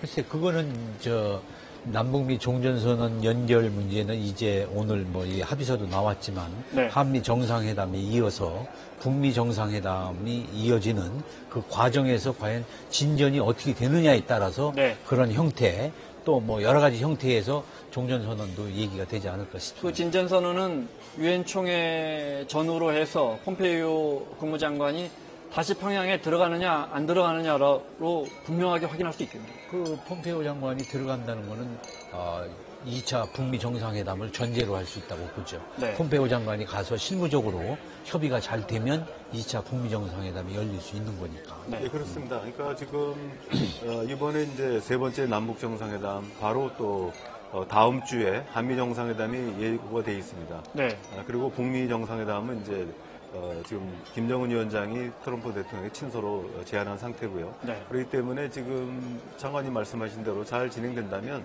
아마도 이제 한미 정상회담에서 이번 김정은 위원장과의 회의에서 지금 공개하지 않은 몇 가지 내용들, 진전 내용을 네. 합의하면 아마 트럼프 대통령이 폼페이오 국무장관의 4차 방북을 이제 지시할 수 있고요. 그렇게 되면 빠르면 9월 말에서 10월 초 정도에 폼페이오 장관의 평양이 4차 방북. 네. 그러면 이제 좀 더 진전된, 지금 이제 이번에 합의된 내용들은 남북 간의 비핵화 합의 내용이라고 한다면 현재핵 부분에 이제 미진한 부분, 사실 추가적인 조치 부분, 그 다음에 네. 과거핵 부분에 대한 논의를 통해서 결국 이 부분이 타결된다면 2차 북미 회담이 이제 가능하지 않을까 생각합니다. 네, 화면에는 지금 평화 새로운 시작이라고 이번 2018년 남북 정상회담 평양에 대한 기념주화 모습을 보고 계십니다. 네. 흔히들 미 중간선거 이전, 중간선거 11월 6일인가 그렇습니다. 네. 예. 그렇게 따진다면 마음이 급해지고 얼마 남지 않았거든요. 폼페이오 장관이 가서 조율을 해야 되고 또 북미 정상회담 날짜를 잡아야 되고 정상회담을 해야 되고 정상회담에서 결과가 나와야 트럼프 대통령 그 그림을 원할 것이고요. 다음 주에 한미 정상회담에서 아마 대략 방향이 결정될 겁니다. 요번에 남북 정상회담에서 논의한 내용, 네. 또 들은 얘기, 뭐 이렇게 협의한 내용을 네. 전달하면서 네. 한미 정상회담에서 아마 트럼프 대통령이 방향을 결정하지 않을까 싶습니다. 알겠습니다. 자, 여기까지 듣겠습니다. 지금까지 전 통일부 차관이셨죠? 경남대학교 이관세 극동문제연구소장 그리고 조성열 국가안보전략연구원 수석연구위원과 함께했습니다. 두 분 고맙습니다. 네, 감사합니다.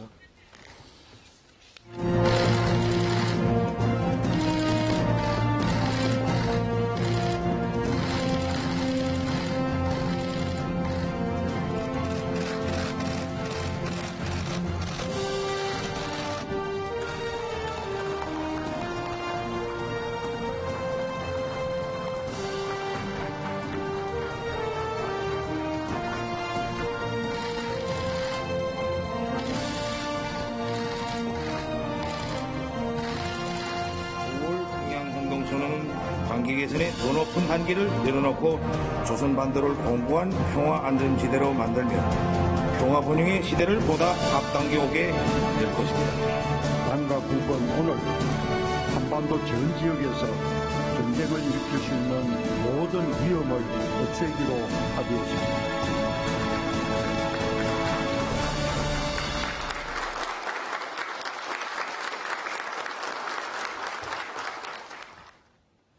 자, 뉴스 이어가겠습니다. 문재인 대통령과 김정은 국무위원장이 평양에서 오늘 오전 다시 회담을 열고 9월 평양 공동선언을 발표했습니다. 김정은 위원장이 연내 서울을 방문하기로 하는 등 군사경제 사회 분야의 다양한 합의 내용들이 들어있습니다. 이효영 기자가 정리했습니다. 평양 정상회담 이틀째인 오늘 문재인 대통령과 김정은 위원장이 백화원 영빈관에서 정상회담을 마치고 9월 평양 공동선언을 발표했습니다.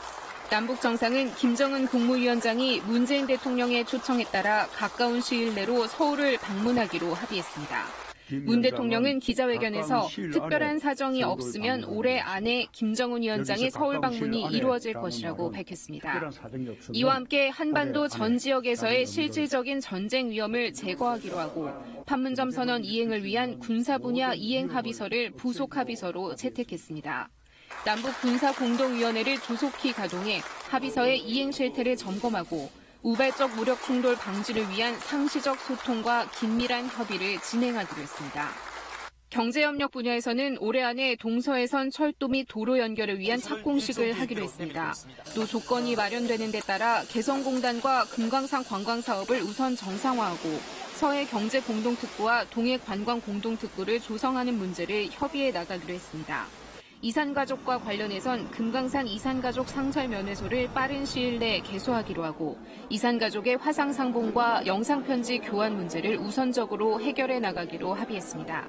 이와 함께 다음 달 평양예술단의 서울 공연과 2032년 하계올림픽의 공동유치 등 문화예술 분야 교류를 위한 합의 내용들도 담겼습니다. KBS 뉴스 이효용입니다. 들으신 것처럼 이번 정상회담의 큰 의제는 첫 번째는 비핵화, 그리고 두 번째는 남북 간의 군사적 긴장 완화, 그러니까 어떻게 하면 남북 간의 우발적인 무력 충돌을 막을 수 있는 것이냐, 이런 방법을 찾는 것입니다. 그 첫 번째 비핵화 관련 합의 내용을 박경호 기자가 정리했습니다. 남북 정상은 평양 공동선언에서 비핵화 방안을 제시했습니다. 먼저 동창리 엔진 시험장과 미사일 발사대를 유관국 전문가들의 참관하에 영구적으로 폐기하겠다고 밝혔습니다. 동창리 시험장은 지난 7월 북한이 폐쇄 조치에 착수한 것으로 알려졌습니다. 그러나 기자단을 초청했던 5월 풍계리 핵실험장 폐쇄와 달리 검증 과정이 빠져 미국 측은 진정성을 의심해왔습니다. 따라서 미국 측이 제기한 검증 요구를 어느 정도 받아들이겠다는 것으로 풀이됩니다. 이후 미국 측의 상응 조치에 따라 영변 핵시설 폐쇄 등 추가적인 비핵화에 착수하겠다는 뜻을 밝혔습니다. 문재인 대통령이 밝혔던 북한의 현재 핵 능력에 대한 비핵화 조치를 언급한 것입니다. 미국의 상응 조치에 따라 영변 핵시설의 영구 폐기와 같은 추가적 조치도 취해 나가기로 했습니다. 남북이 구체적인 비핵화 방안을 공개하고 합의한 것은 이번이 처음입니다. 문재인 대통령은 이번 남북 간 비핵화 합의를 바탕으로 북미 간 대화가 빠르게 재개되길 기대한다고 밝혔습니다. 이번 남북 정상회담에서 합의한 동창리 폐쇄에 대한 검증과 미국의 상응 조치에 따른 영변 핵시설 등 현재 핵에 대한 비핵화 조치를 바탕으로 이후 한미 정상회담에서는 미국 측의 상응 조치에 대한 심도 있는 논의가 진행될 것으로 보입니다. KBS 뉴스 박경호입니다. 그리고 방금 이제 비핵화 합의에서 눈여겨볼 또 하나의 부분이 김정은 위원장이 직접 자신의 입을 통해서 비핵화를 언급했다는 것이고요. 또 잠시 후 나올 백악관의 구체적인 입장도 지켜봐야겠습니다. 비핵화 합의뿐 아니라 특히 두 번째로 남과북은 군사적 충돌을 막을 여러 조치에 합의했습니다. 정의용 안보실장은 사실상의 불가침 협약이다 이렇게 밝혔는데요. 이 부분은 윤진 기자가 정리했습니다. 송영무 국방부 장관과 노광철 북한 인민무력상이 남북 군사 합의서에 공식 서명했습니다. 서명식은 평양 백화원 영빈관에서 문재인 대통령과 김정은 국무위원장이 임석한 가운데 진행됐습니다. 먼저 남북은 적대 행위 중지로 우발적 충돌 위험을 근본적으로 차단하기 위해 군사분계선 기준 남북으로 총 10km 폭의 완충지대를 만들기로 했습니다. 완충지대 안에서는 포병 사격 훈련과 연대급 이상 야외 기동 훈련을 중지합니다. 또 동서해 해역에서 군사적 충돌을 피하고 평화의 바다로 전환하기 위해 서해는 남측 덕적도에서 북측 초도, 동해는 남측 속초에서 북측 통천까지 약 80km 해역을 완충 수역으로 설정하기로 합의했습니다. 완충 수역에서는 포병, 함포 사격과 해상 기동 훈련이 중지됩니다. 공중 적대 행위 중지 방안으로는 항공기와 무인기, 기구의 비행 금지 구역이 설정됩니다. 또 남북은 비무장지대 내에서 모든 GP를 철수해 비무장지대에 실질적 비무장화를 실현하기로 했습니다. 이를 위해 우선 서로 1km 이내로 근접한 남북의 각 11개 GP를 올해 말까지 철수합니다. 공동경비구역에서는 남북 유엔사 3자 협의체를 구성해 다음 달 1일부터 20일간 지뢰 제거를 시작으로 한 달 안에 비무장화 조치를 이행하기로 했습니다. 철원 화살머리 고지 일대에서는 올해 안에 지뢰와 폭발물을 제거하고 도로를 개선한 뒤 공동으로 유해 발굴을 벌이기로 했습니다. 한국전쟁 당시 격전지였던 비무장지대에서 남북이 미수습 유해를 공동 발굴하는 첫 사례입니다. 이 밖에 남북은 한강 하구를 공동 이용 수역으로 설정해 공동 수로 조사와 민간 선박 이용을 군사적으로 보장하기로 합의했습니다. KBS 뉴스 윤진입니다. 내일 정상회담 마지막 날입니다. 마지막 날에 물론 문재인 대통령과 특사단은 내일 돌아오는데 마지막 날에 친교 행사가 예정돼 있었습니다. 이 친교 행사가 무엇일까 궁금했는데 문재인 대통령이 평양 남북 정상회담 마지막 날인 내일 백두산을 방문합니다. 이 소식은 서병립 기자가 정리했습니다. 문재인 대통령이 내일 오전 김정은 북한 국무위원장과 함께 백두산을 방문합니다. 김의겸 청와대 대변인은 평양 현지 브리핑에서 김 위원장이 먼저 백두산 방문을 제안했고 문 대통령이 이를 받아들여 승사됐다고 밝혔습니다. 두 정상은 평양 순안공항에서 백두산 인근 삼지연 공항까지 1시간가량 비행기로 이동하게 됩니다. 삼지연 공항부터는 차량으로 1시간가량 백두산 정상까지 올라갑니다. 두 정상은 백두산 남쪽 정상인 장군봉까지 올라가고 날씨가 좋으면 내려가는 길에 천지도 갈 예정입니다. 백두산 방문 이후 두 정상이 오찬을 함께할지를 포함해 문 대통령의 귀국 일정은 남북이 협의 중입니다. 북한은 최근 백두산 천지지구 개건 계획을 수립해 정비해왔습니다. 김 위원장이 지난 7월 삼지연군 현지 지도 당시 정비 현장을 직접 시찰하기도 했습니다. 문 대통령은 지난 4월 판문점에서 열린 1차 정상회담 당시 백두산을 방문하고 싶다는 뜻을 김 위원장에게 밝힌 적이 있습니다. 당시 김 위원장은 북한의 교통이 불비해 불편이 드릴까 걱정된다면서 백두산 방문과 관련한 대화를 나눴습니다. 앞서 남북은 2007년 14선언에서 직항로를 이용한 백두산 관광에 합의했지만 남한에서 정권이 바뀌고 남북관계가 경색되면서 실현되지 못했습니다. KBS 뉴스 서병립입니다. 지금 이 시간 브리핑 소식이 들어와 있습니다. 최종건 군비통제비서관의 브리핑이 있는 것 같습니다. 들어보겠습니다. 특히 평양 공동선언에도 나와 있다시피 이번 부속 합의서에는 양 군부가 군사 공동의를 개설하여 앞으로 미래적으로 발생될 양측 군사 사안들을 협의해 나가기로 하였습니다. 즉 정부가 추진하고 있는 남북관계의 제도화가 군사 영역까지 확대된 것이라고 보면 되겠습니다. 제가 좀 속도감 있게 각 조를 좀 먼저 설명드리도록 하겠습니다. 1조에서는 무력 불사용 그리고 불가침 확인 원칙을 확인하였고 즉 전쟁 없는 한반도를 실현하겠다고 하는 의미를 담았습니다. 이는 비핵화 과정 중에 그 과정이 속도감 있게 진행이 되든 아니면 더디게 진행이 되든 간에 양측 간의 우발적 사태가 오히려 한반도의 비핵화 그리고 평화정착을 수포로 들어갈 수 있게 하는 근거를 마련하지 않기 하기 위한 우리 정부와 북한 측의 최소한의 조치라고 할 수 있습니다. 특히 1조 2항하고 3항을 좀 주목하셔야 되는데요. 2항에서는 우발적 충돌 가능성을 제거하기 위해서 지상에서는 군사분계선 MDL을 기준으로 하여 양측이 5km 범위에서 포사격을 금지하기로 하였고 연대급 이상의 지상군 훈련을 하지 않기로 하였습니다. 해상에서는 특히 서해 지역을 명시하였습니다. 서해 지역은 북측으로 치면 덕적도 이남부터 우리 측의 초도 이북입니다. 정확하게는 그 길이가 북측 40여 킬로, 우리 40여 킬로가 되어서 길이가 80킬로가 되고요. 동해는 북측 지역 통천부터 우리 측 지역 속초까지 이거 역시 중심거리가 80킬로 됩니다. 이 지역에서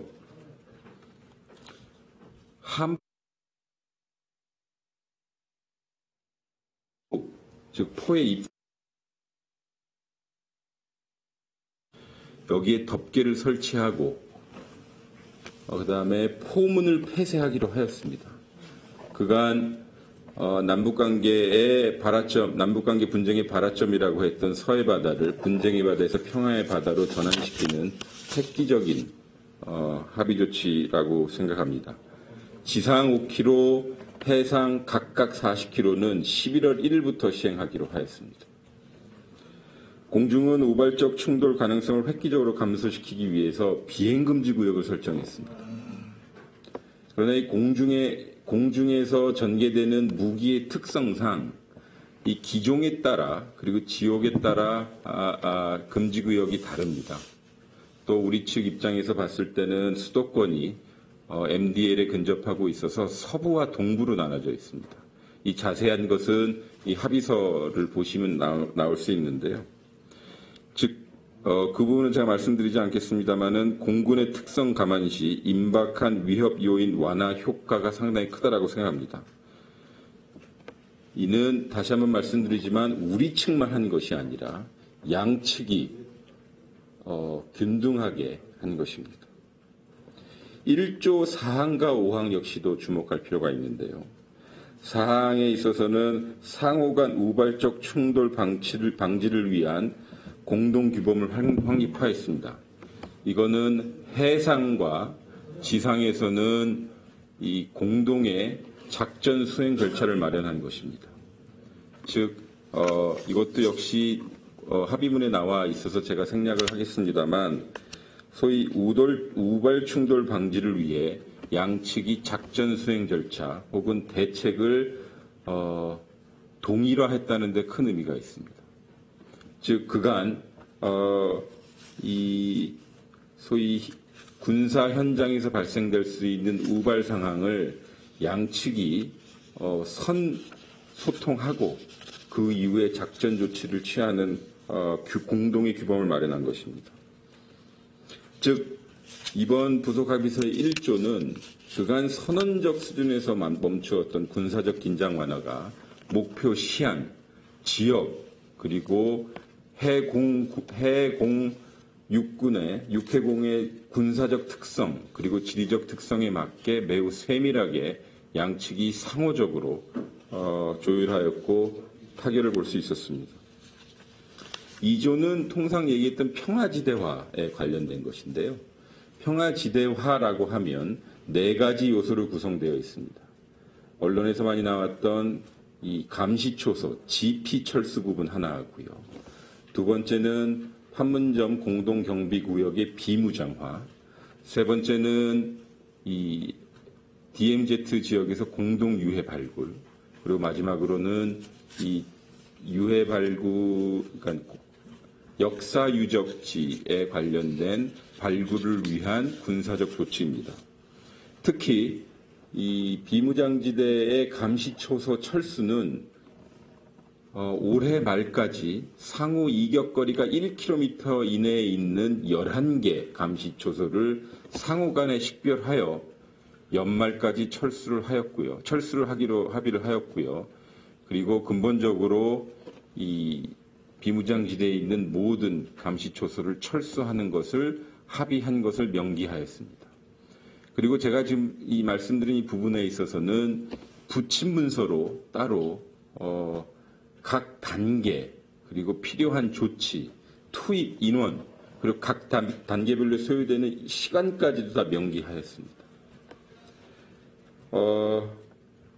특히 JSA의 비무장화 관련해서는 3단계 과정을 통해서 철수가 되는데 이번에 합의서 부침문서, 첨부문서에는 남북 유엔사가 3자 협의체를 구성하여 1단계 과정을 마치는 것을 하였습니다. 1단계 과정이라고 하면 판문점 지역 외 지역을 감싸고 있는 지뢰 철수부터 판문점 공동경비구역 비무장화에 이 비무장화가 완료될 경우에 서로 적용할 규칙과 심지어는 양측이 근접거리에서 합동 근무를 하는 그 형태까지 규정하였습니다. 이 부분의 의미는 유엔사가 우리 합의문에 들어왔다는 것입니다. 남북 간 군사 합의서에 남북 유엔사 3자 협의체라는 말을 언어를 저희가 사용을 했고 이 부분은 매우 의미가 높다고 생각합니다. 유해 발굴의 특성에 있어서는 이 철원 일대의 말머리 고지라고 하는 것이 있습니다. 제 기억이 맞다면요. 거기에 이 서로 올해 말까지는 지뢰 제거 작업을 실시합니다. 올해는 유해 발굴 사업을 하지 않는 이유는 이게 날씨적인 요소가 강합니다. 즉 가을이 되고 겨울이 오면 그 지역에서는 11월 말까지만 지뢰 제거 작업을 할 수가 있거든요. 땅이 얼어버리게 돼서. 근데 이 지역이 전쟁사를 돌이켜보면 남측과 북측 그리고 미군 그리고 당시에 중공군이 격전을 벌인 지역입니다. 그래서 유해가 발굴되는 그 즈음에 즉 지표상에 노출되어 있는 유해가 수습이 되면 경로를 통해서 감식을 하고 삼국에 송환하는 방안까지도 합의를 하였고요. 그리고 원활한 유해 발굴을 위해서 폭 12m의 도로를 건설하기로 하였습니다. 폭 12m의 도로를 상대적으로 설명해 드리면 경의선으로 가는 우리 도로 경의서에서는 폭 20m이고요. 금강산으로 가는 동해선은 폭 10m입니다. 그리고 내년 4월부터 유해 발굴 작업을 개시합니다. 그래서 남북이 몇 명이 투입되고 몇 시에 들어가고 그리고 어떻게 감식할지에 대해서 협의를 하였고 합의를 보았습니다. 이 유해 발굴을 저희가 특별히 관심을 두고 합의를 하였던 이유는 나라를 위해 희생한 국군에 대한 국가의 의무 그리고 여전히 정부는 잊지 않겠다라고 하는 책임감을 명기하였습니다. 즉 잊혀진 존재, 장소와 인물을 새롭게 기억해내는 계기가 되길 바랍니다. 공동유적 발굴은 해당 당국에서 협의를 해야 하겠지만 군사당국으로서는 자리를, 즉 구역을 설정하고 거기에서 소요되는 군사적 조치들을 취할 수 있는 것까지 합의를 하였습니다. 3주가 소위 평화수역, 바다에 관한 것입니다. 이 바다에 관한 것은 아시다시피 북방한계선 문제가 있고 그리고 그간 이곳이 많은 군사적 소요가 발생된 곳이어서 정부로서는 매우 민첩하고 민감하게 접근하였습니다. 합의서 문항에 3조 문항에는 북방한계선 일대라고 하는 즉 북방한계선 용어를 기입하는 데 합의를 하였고요. 두 번째는 평화수역 내 출입하는 어선의 수, 그다음에 해경정의 출입, 그리고 거기서 어떻게 조난이 발생될 경우 어떻게 구조하는 것까지 인도적인 절차까지 협의를 하였습니다. 다만 구역 문제에 있어서는 아직 확정이 되지 않아서 군사공동위를 결성한 후에 그곳에서 지속적으로 합의를 하기로 했습니다. 시범적 평화수역과 함께 별개로 시범적 공동수역을 설치하여 양측의 어민들이 평화롭게 조업을 할 수 있게도 하였고요.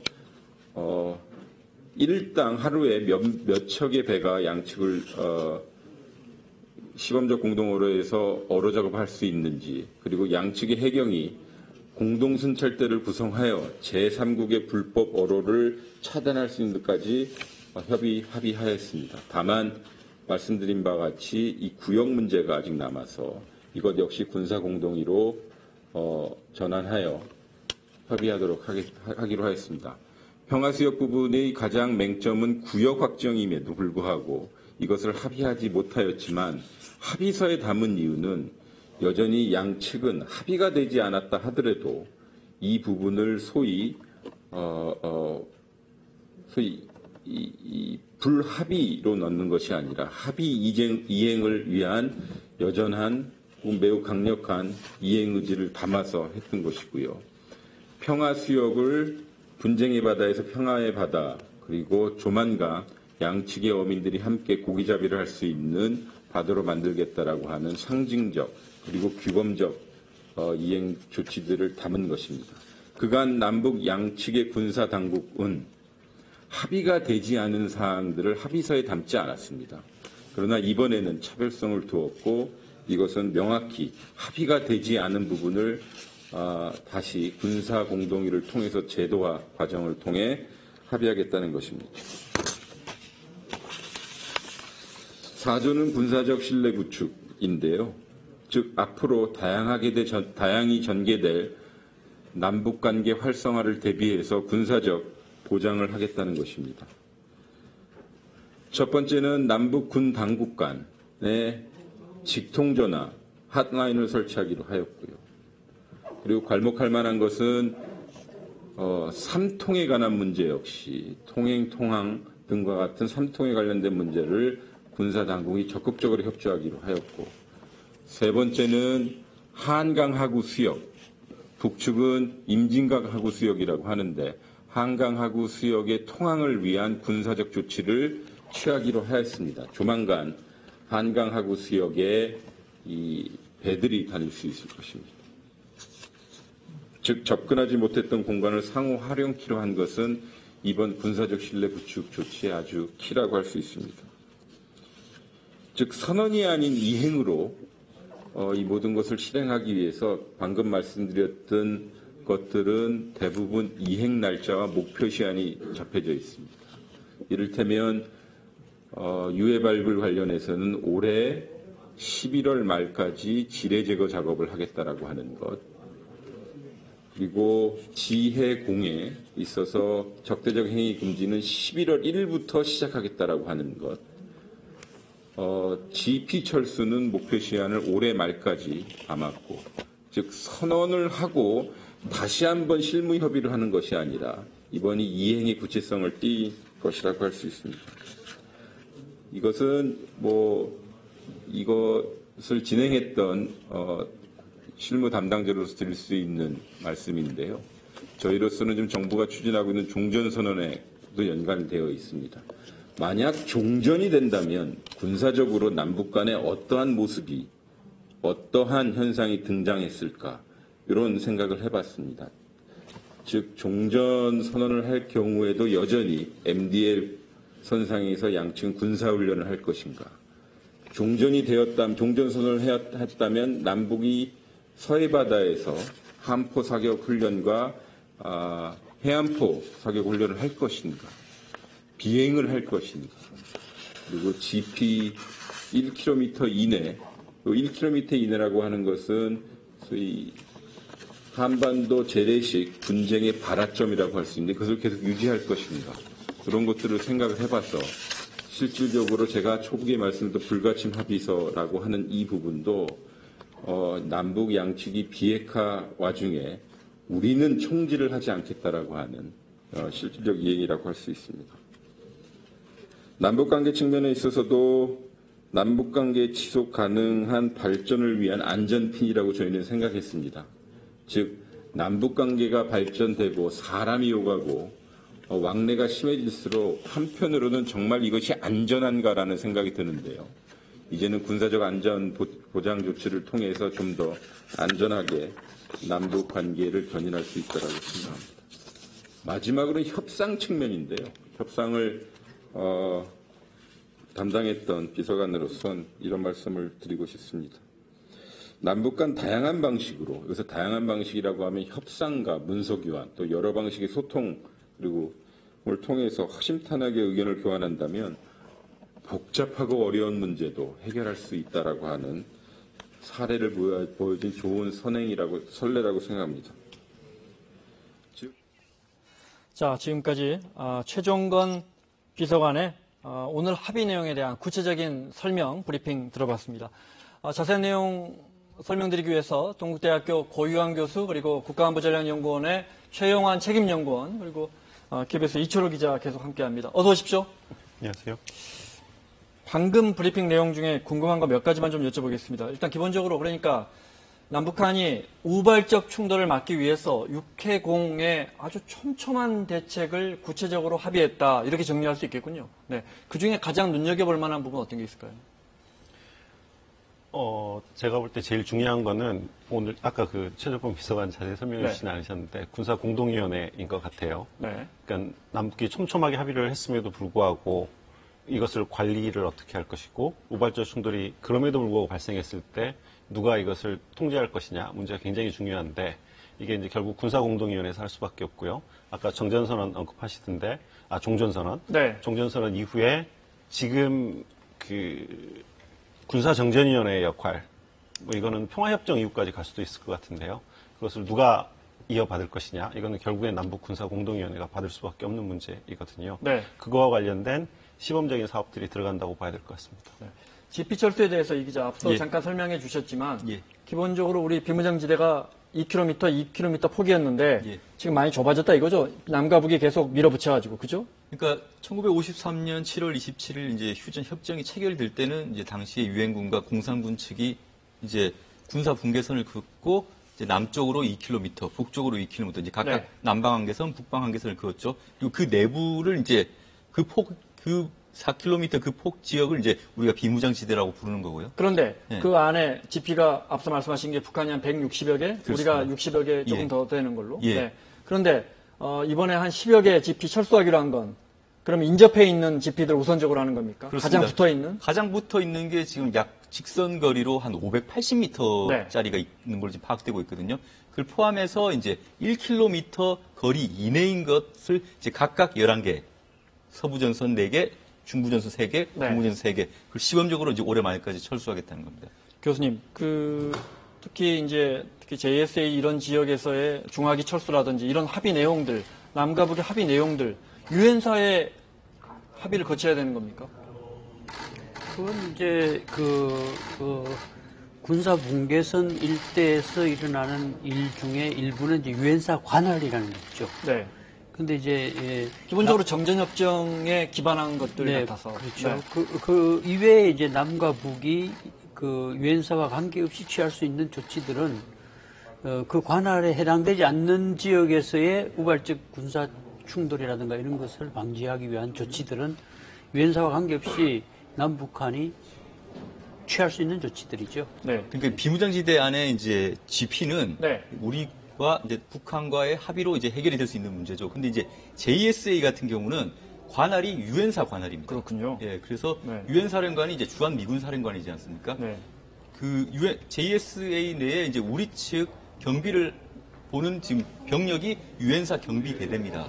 물론 이제 대대장이 우리 국군 소속이기도 하지만 네. 어찌됐건 관할은 유엔사기 때문에 어떤 병력을 빼는 것도 지금 이제 약간의 유엔사의 어떤 협의 내지 네. 합의 내지 그런 게 있어야 되는 거죠. 자, 이 기자 설명처럼 2km에서 폭이 4km, 지금 많이 좁아졌다고 하지만 비무장지대였는데 우리가 5km 이렇게 10km 안에서는 이제 어떤 적대적 도발 행위도 하지 않기로 한 거죠. 그럼 바꿔 말하면 비무장지대가 과거에는 4km도 안 됐는데 폭이 이제는 한 넓게 해석하면 10km 정도 된다 이렇게 해석해도 되겠습니까? 궁극적으로 이제 그렇게 가겠다는 거죠. 네.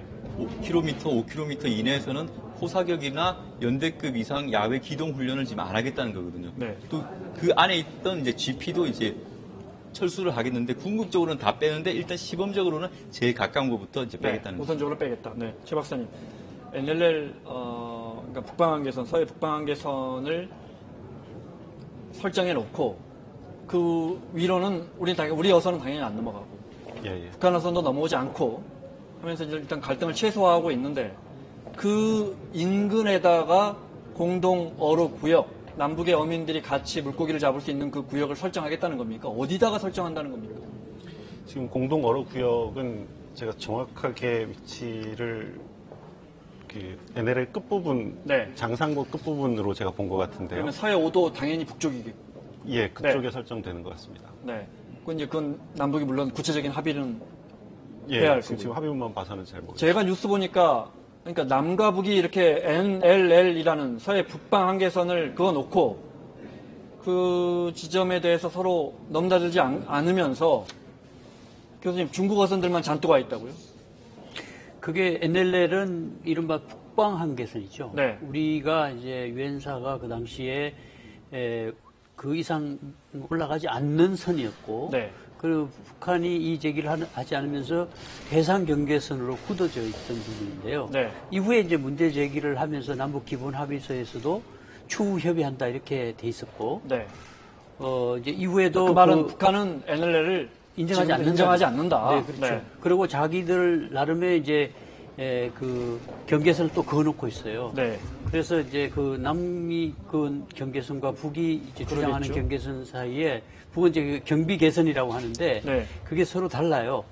그래서 계속 거기서 분쟁이 일어나고 무력 충돌이 일어났던 거 아닙니까? 서해가 늘 이제 분쟁의 수역이다, 바다다. 네. 그래서 이걸 평화 수역 바다로 이제 이걸 전환시키고 그러기 위해서는 완충 수역을 설정하고 네. 그 안에서 이제 공동 어로 구역을 설정해서 공동의 이익을 추구하겠다. 네. 그동안은 이제 우리가 서로 대치하는 가운데 중국 어선들이 와서 우리 어자원들을 무자비하게 그렇게 이제 네. 쓸어갔는데 우리 중국 어선이 설사 불법 조업을 하더라도 우리 경비선이 쫓아가더라도 혹시 NLL 근처에서 충돌할까봐 못 쫓아가는 거 아닙니까? 그렇죠. 네. 그렇기 때문에 이제 이번에 그게 완충지대를 설정하고 네.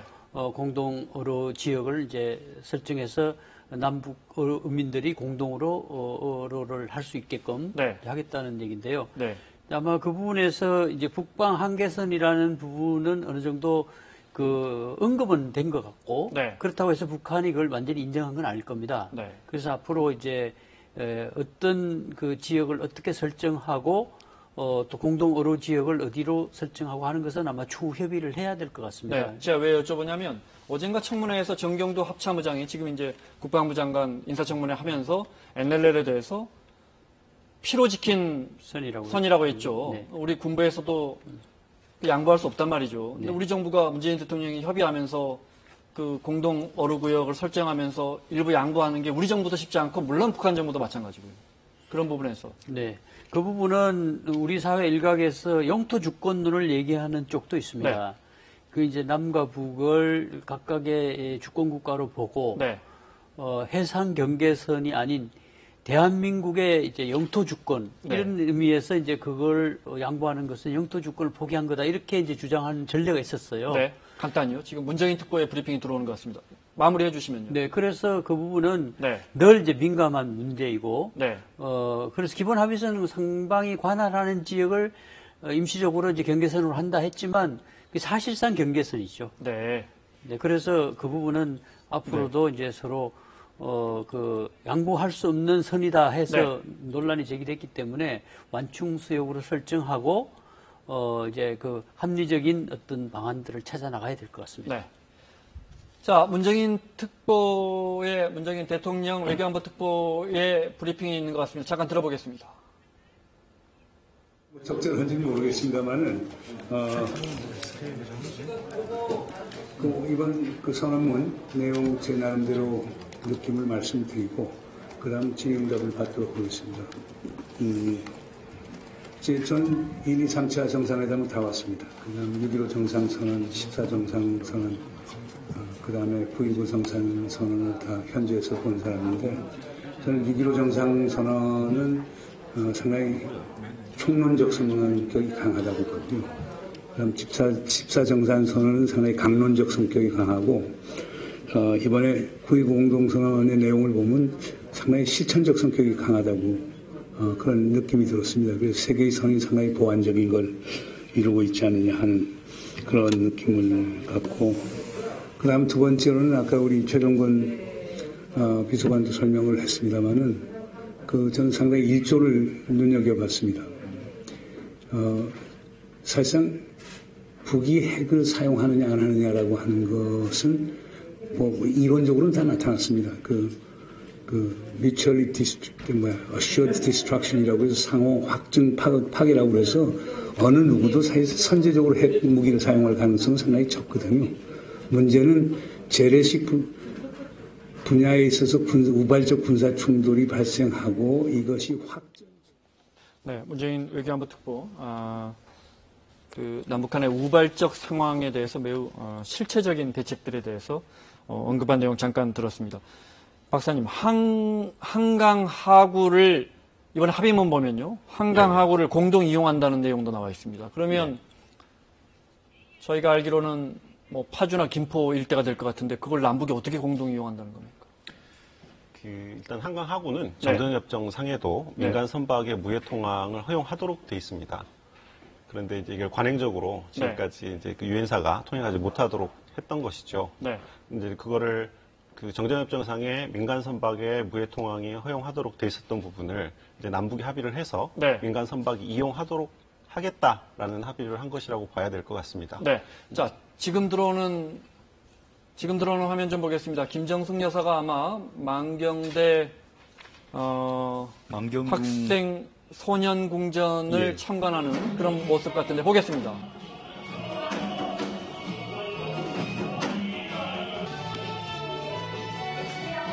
어떤 곳이죠, 이장?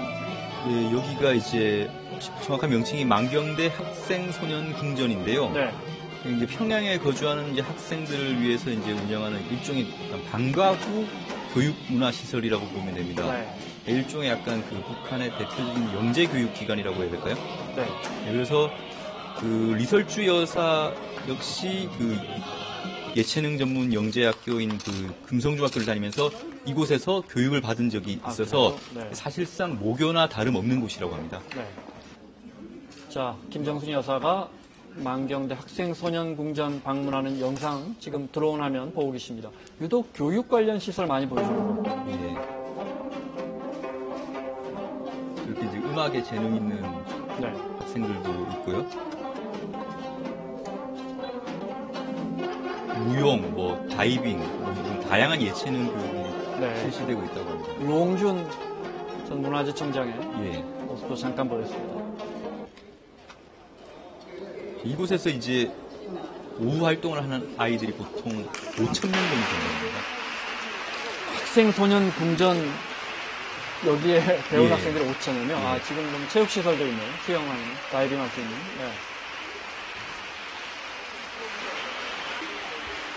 건물 자체가 어머니 모습을 형상화한다고 해서 약간 이렇게 둥그렇게 생겨 있고요. 외관이요? 바둑에서부터 서예 뭐 각가지 다양한 아이들을 위한 활동들을 합니다. 선생님 말처럼 이렇게 어머니가 안고 있는 모습으로 되어 있군요. 전체 건물이.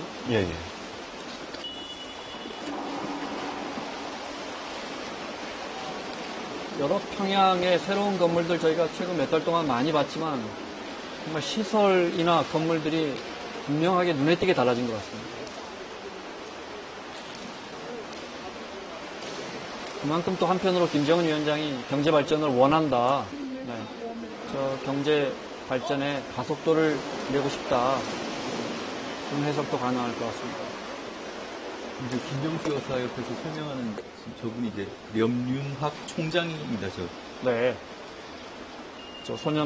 저 학생 소년 궁전의 책임자쯤 되겠군요. 저기 지가 알아.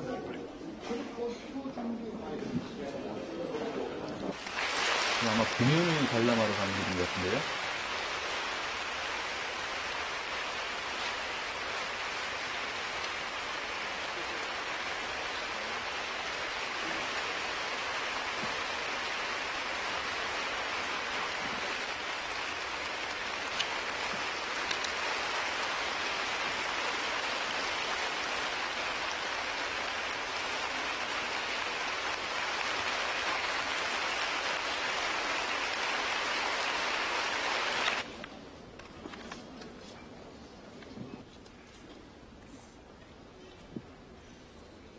당초 이번 일정에는 이제 리설주 여사도 이제 동행. 이 기자 이야기한 것처럼 공연을 보는 것 같습니다.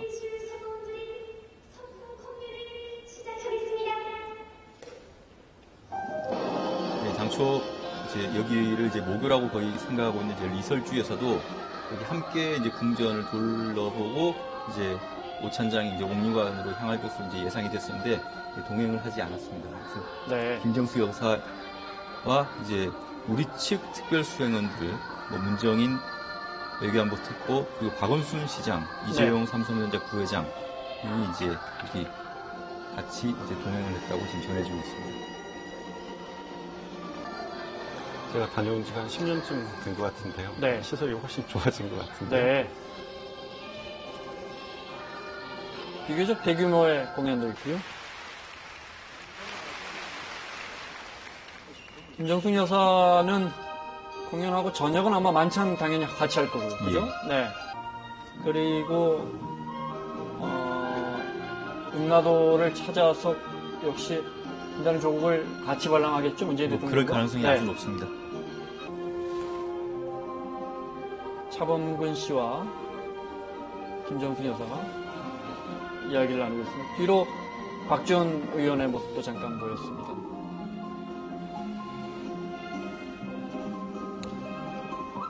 만경대 학생소년궁전의 모습 보고 계십니다.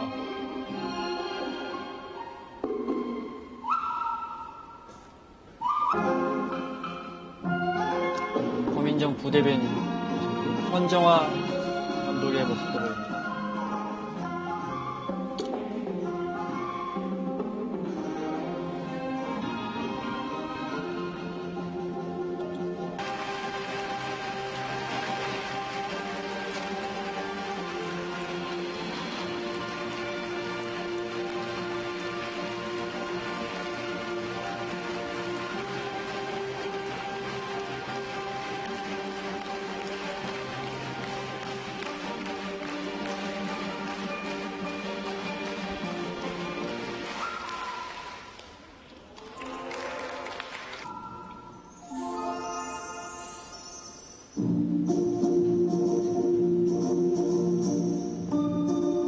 보통 사회주의 국가들이 저는 공연할 때 정치적인, 이념적인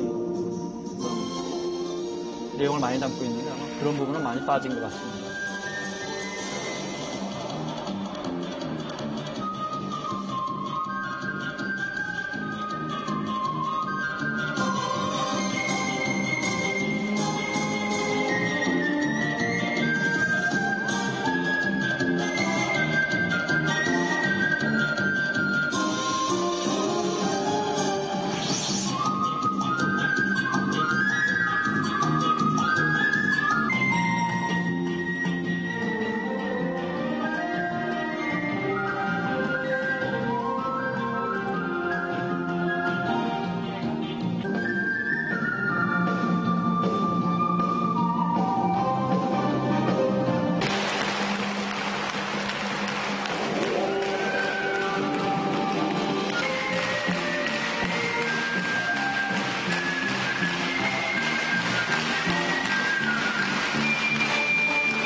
오늘 오후에 있었던 만경대 학생소년궁전의 공연 모습 보셨습니다.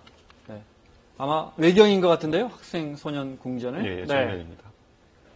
대리석으로 된 건물 같습니다. 네. 자, 대담 대담 이어가겠습니다. 네. 정의용 실장이 오늘 합의 내용에 대해서 정의 내리면서 여러 가지 설명을 했지만 사실상의 불가침 합의다 이렇게 이야기했어요. 그 부분을 좀 설명해 주시면요. 원래 불가침 합의는 남북 기본 합의서 때 만들었습니다. 네. 네. 화해 불가침 및 교류 협력에 관한 그 합의서였거든요. 네. 그리고 거기에 이제 군사 공동위원회 설치라든가 뭐 구체적인 그 큰 방향에 대해서는 네. 남북 사이의 기본 합의서를 통해서 만들었는데요. 그러나 이제 그걸 이행하지 못했죠. 그래서 이번의 경우는 아까 최종건 비서관도 설명한 것처럼 선언 수준에서 이제 이행과 구체성을 가지고 있다. 네. 아주 세세한 부분에까지 구체적인 날짜. 그러니까요. 아까 최종건 비서관 말이 예를 들어 GP철수는 며칠부터 시작하고 이게 네. 다 정해져 있더군요. 네, 그러니까 네. 구체적 날짜, 목표 시한이 정해져 있어요. 네. 그런 걸로 보면은 남북 군사 당국 사이에 상당히 세밀한 네. 협상이 진행이 됐다. 그러니까 그 결과가 수십 페이지의 합의문으로 나온 것인데요. 네. 그래서 이제 이 합의대로만 간다면 그 이행만 한다면 네. 남북 사이에서는 이제 군사적으로 충돌할 일은 없겠죠. 네. 그런 의미에서 보면 사실상 불가침 합의라는 부분에 대해서는 이의를 제기할 수가 없겠죠. 네. 다만 이제 남북 사이에 앞서도 기본 합의서 말씀드린 것처럼 가장 그 좋은 합의를 만들어도 이행 안 하면 그게 이제 아무 소용이 없는 거죠. 네. 그 흔히 북쪽에서도 그 빈 종이짝이라는 말을 많이 하는데 기본 합의서만큼 잘된 문서가 없어요. 네. 지금도 그 문서를 현 시대에 맞게 재구성하면 남북 관계를 규율하는 기본 문서가 될 수 있는 부분이거든요. 그럼에도 불구하고 그 좋은 합의 이후에 북한 핵개발 문제라든가 이것이 불거지면서 네. 벌써 한 20, 30년 끌어오지 않았습니까? 네. 이제 그런 것처럼 이제는 실천이다. 그런 의미에서 남과 북이 구체적으로 목표 시한을 정하고 날짜까지 이행하는 그런 네. 구체성을 띈다는 점에서는 남북 관계가 제도화하는 것을 이제 군사 부분에서부터 본격화한다. 네. 그런 의미가 있겠습니다. 네. 남북 간의 우발적 충돌을 막기 위한 여러 군사적 방안에 대한 해설 듣고 있습니다. 앞서 잠깐 말씀 듣다가 저희가 화면 때문에 못 들었는데 한강 하구를 공동으로 이어간다는 거, 이 부분은 뭐 김포나 파주나 이쪽 지역 주민분들이 또 관심 가지실 것 같아서 구체적으로 그럼 어떻게 이용한다는 겁니까? 원래 과거에 이제 한강 하구의 공동 개발이라고 그때는 네. 그 14선언 할 때만 하더라도 추진을 했었어요. 네. 그러니까 서해 평화협력지대 구상 속에 공동 어루구역과 뭐 해주 개방과 네. 한강 하구 공동 개발. 그 당시만 하더라도 우리 사회 내에서 이제 건축 붐이 일어서 건자재가 매우 부족하고 바닷물에 채취하고 이럴 때였거든요. 네. 근데 지금은 이제 환경 문제가 제기되고 있기 때문에 개발보다는 이제 공동 이용이라는 관점에서 주로 민간 선박의 이용을 하는 데 있어서 군사적 보장 문제 이런 데 아마 초점이 모아져 있는 것 같습니다. 네. 민간 선박이 그러니까 두 나라의 남과 북의 민간 선박이 자유롭게 드나들 수 있게 하겠다 이런 뜻입니까? 그렇죠. 기본적으로는 그게 굉장히 큰 구상이고요. 네. 이제 그 노무현 대통령 시절에 13합의에 보면 한강하고 모래 채취 이야기가 있습니다. 네. 이제 금방 고 교수님 말씀하신 것처럼 그때는 우리가 골재가 굉장히 부족했거든요. 네, 그렇죠. 모래 채취 이야기는 이제는 많이 들어간 것 같고 네. 거기에는 자연적으로 만들어진 습지들을 어떻게 보존하고 네. 또 그것을 자원으로 활용할 건가에 대한 고민들이 네. 하나 있는 거고요.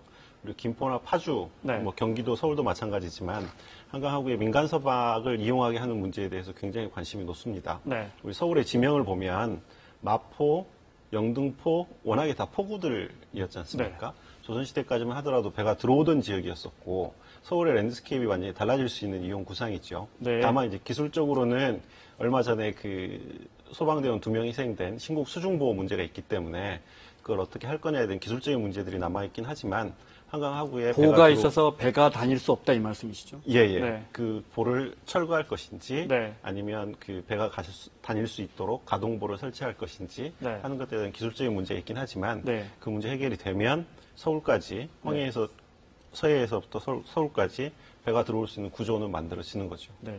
이 기자, 정용 실장 설명 중에 군비 통제가 사실상 시작됐다. 이런 예. 부분은 어떤 뜻입니까? 군비 통제가 이제 사실상 시작됐다는 게 이제 앞서 말씀드린 이제 GP 철수, 중화기 철수 이제 그걸 의미할 수 있는데요. 그러니까 아까 제가 앞서 말씀드린 비무장 지대 내에 원래 이제 정전 협정상에는 단발 권총, 그러니까 그런 것만 이제 원래 휴대하게 돼 있습니다. 왜냐하면 우발적으로 충돌할 경우가 있을 수가 있는데 그럴 경우라도 이제 갖고 있는 이제 실탄이 양이 이제 제한이 되면 더 큰 피해를 이제 막을 수가 있는 사실 것인데 비무장 지대면 비무장해야 되는 거 아닙니까? 그렇죠. 정전 협정상에 원래 그렇게 체결되어 있었습니다. 그러니까 양측이 각각 1000명 이내에 어떤 병력만 들어갈 수가 있고 무기도 이제 제한이 됐었는데 그게 이제 야금야금 이제 서로 조금씩 병력을 늘려가면서 이제 뭐 기관총을 포함해서 이제 중화기, 이를테면 북한 같은 경우는 박격포라든지 우리 같은 경우는 고속 유탄 발사기라든지 이제 이런 게 계속 들어가 있는 거죠. 이런 걸 이제 빼내야 된다는 거죠. 원래 취지에 맞게 이제 비무장 지대에 원래 비무장화를 이제 하겠다는 거죠. 네, 알겠습니다. 군사적 긴장감 완화 방안에 대해서는 여기까지 알아봤고요. 비핵화 관련해서 질문 한두 개만 더 드리겠습니다. 기본적으로 국제 전문가들이 참여한 가운데 미사일 시험장과 발사대를 영구 폐쇄하겠다. 그럼 이제 저희가 상식적으로 받아들이기엔 그럼 핵 사찰을 받겠다고 선언한 거나 다름없는데 이건 어떻게 보시나요?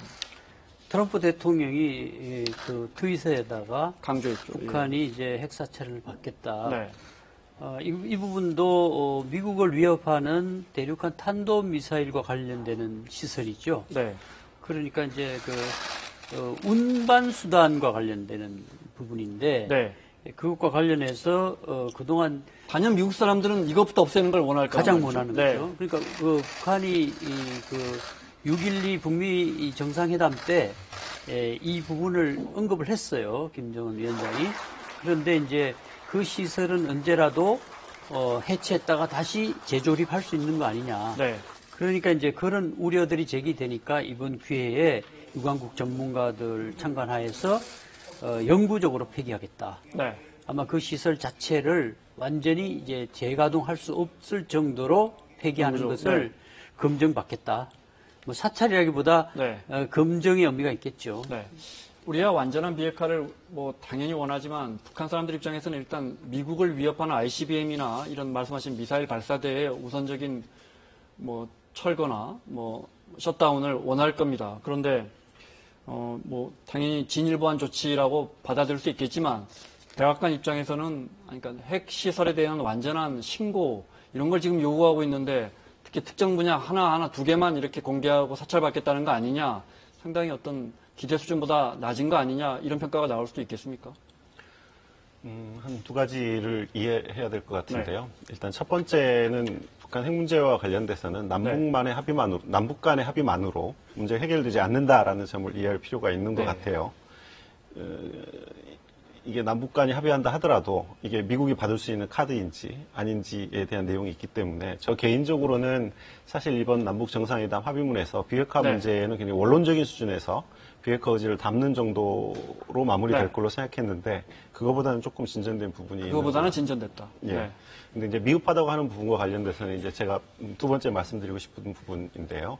이제 9.19 공동성명이 나오고 나서 2.13 합의, 13 합의, 초기 단계 이행 조치들이 진행되는 과정들을 보면 신고와 사찰 절차가 얼마나 까다롭고 그게 얼마나 예민한 문제인지 알 수 있습니다.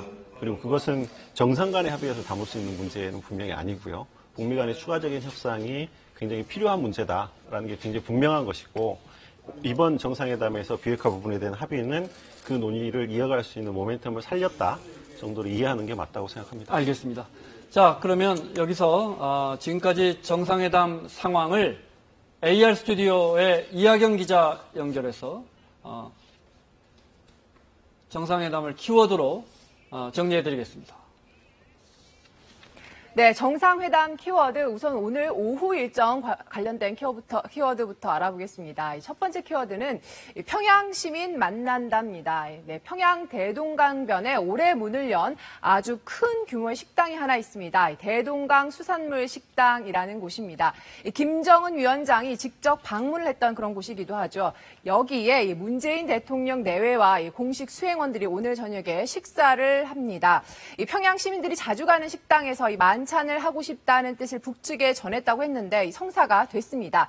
우리 대통령 일행이 식사를 하는 동안에 옆 테이블에서는 평양 시민들이 자연스럽게 식사를 하게 될 거라고 청와대는 설명을 했습니다. 김정은 위원장이 참석할지 여부도 관심인데요. 이건 그때 가봐야 확인이 될 것 같습니다. 규모나 시설 면에서 평양 시민들은 물론이고요. 외국인들을 위한 명소로 북한에서도 밀고 있는 그런 곳인데요. 외부에서 온 고위급 인사들이 식사하는 모습이 전파를 타게 되는 것만으로도 북한에서는 대외적인 메시지를 전하는 셈이 될 수가 있습니다. 이 장소 관련해서 또 하나 짚어볼 키워드가 있습니다. 백화원 영빈관입니다. 여기서 오늘 9월 평양 공동선언이 발표가 됐었죠. 이 백화원 영빈관은 북한이 최고위급 인사들이 방문을 할 때만 제공하는 그런 숙소입니다. 문재인 대통령도 이번 정상회담 기간에 여기서 묵었죠.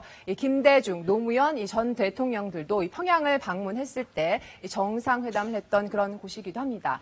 여기서 이번 정상회담의 합의서에 서명을 한 건데 여길 택한 이유도 있겠죠. 6.15 남북 공동선언 그리고 14 정상선언 같이 이 남북 관계 진전이 있을 때마다 이런 것들을 지켜본 곳이기 때문에 역사적인 의미를 충분히 부여할 수 있는 그런 곳입니다.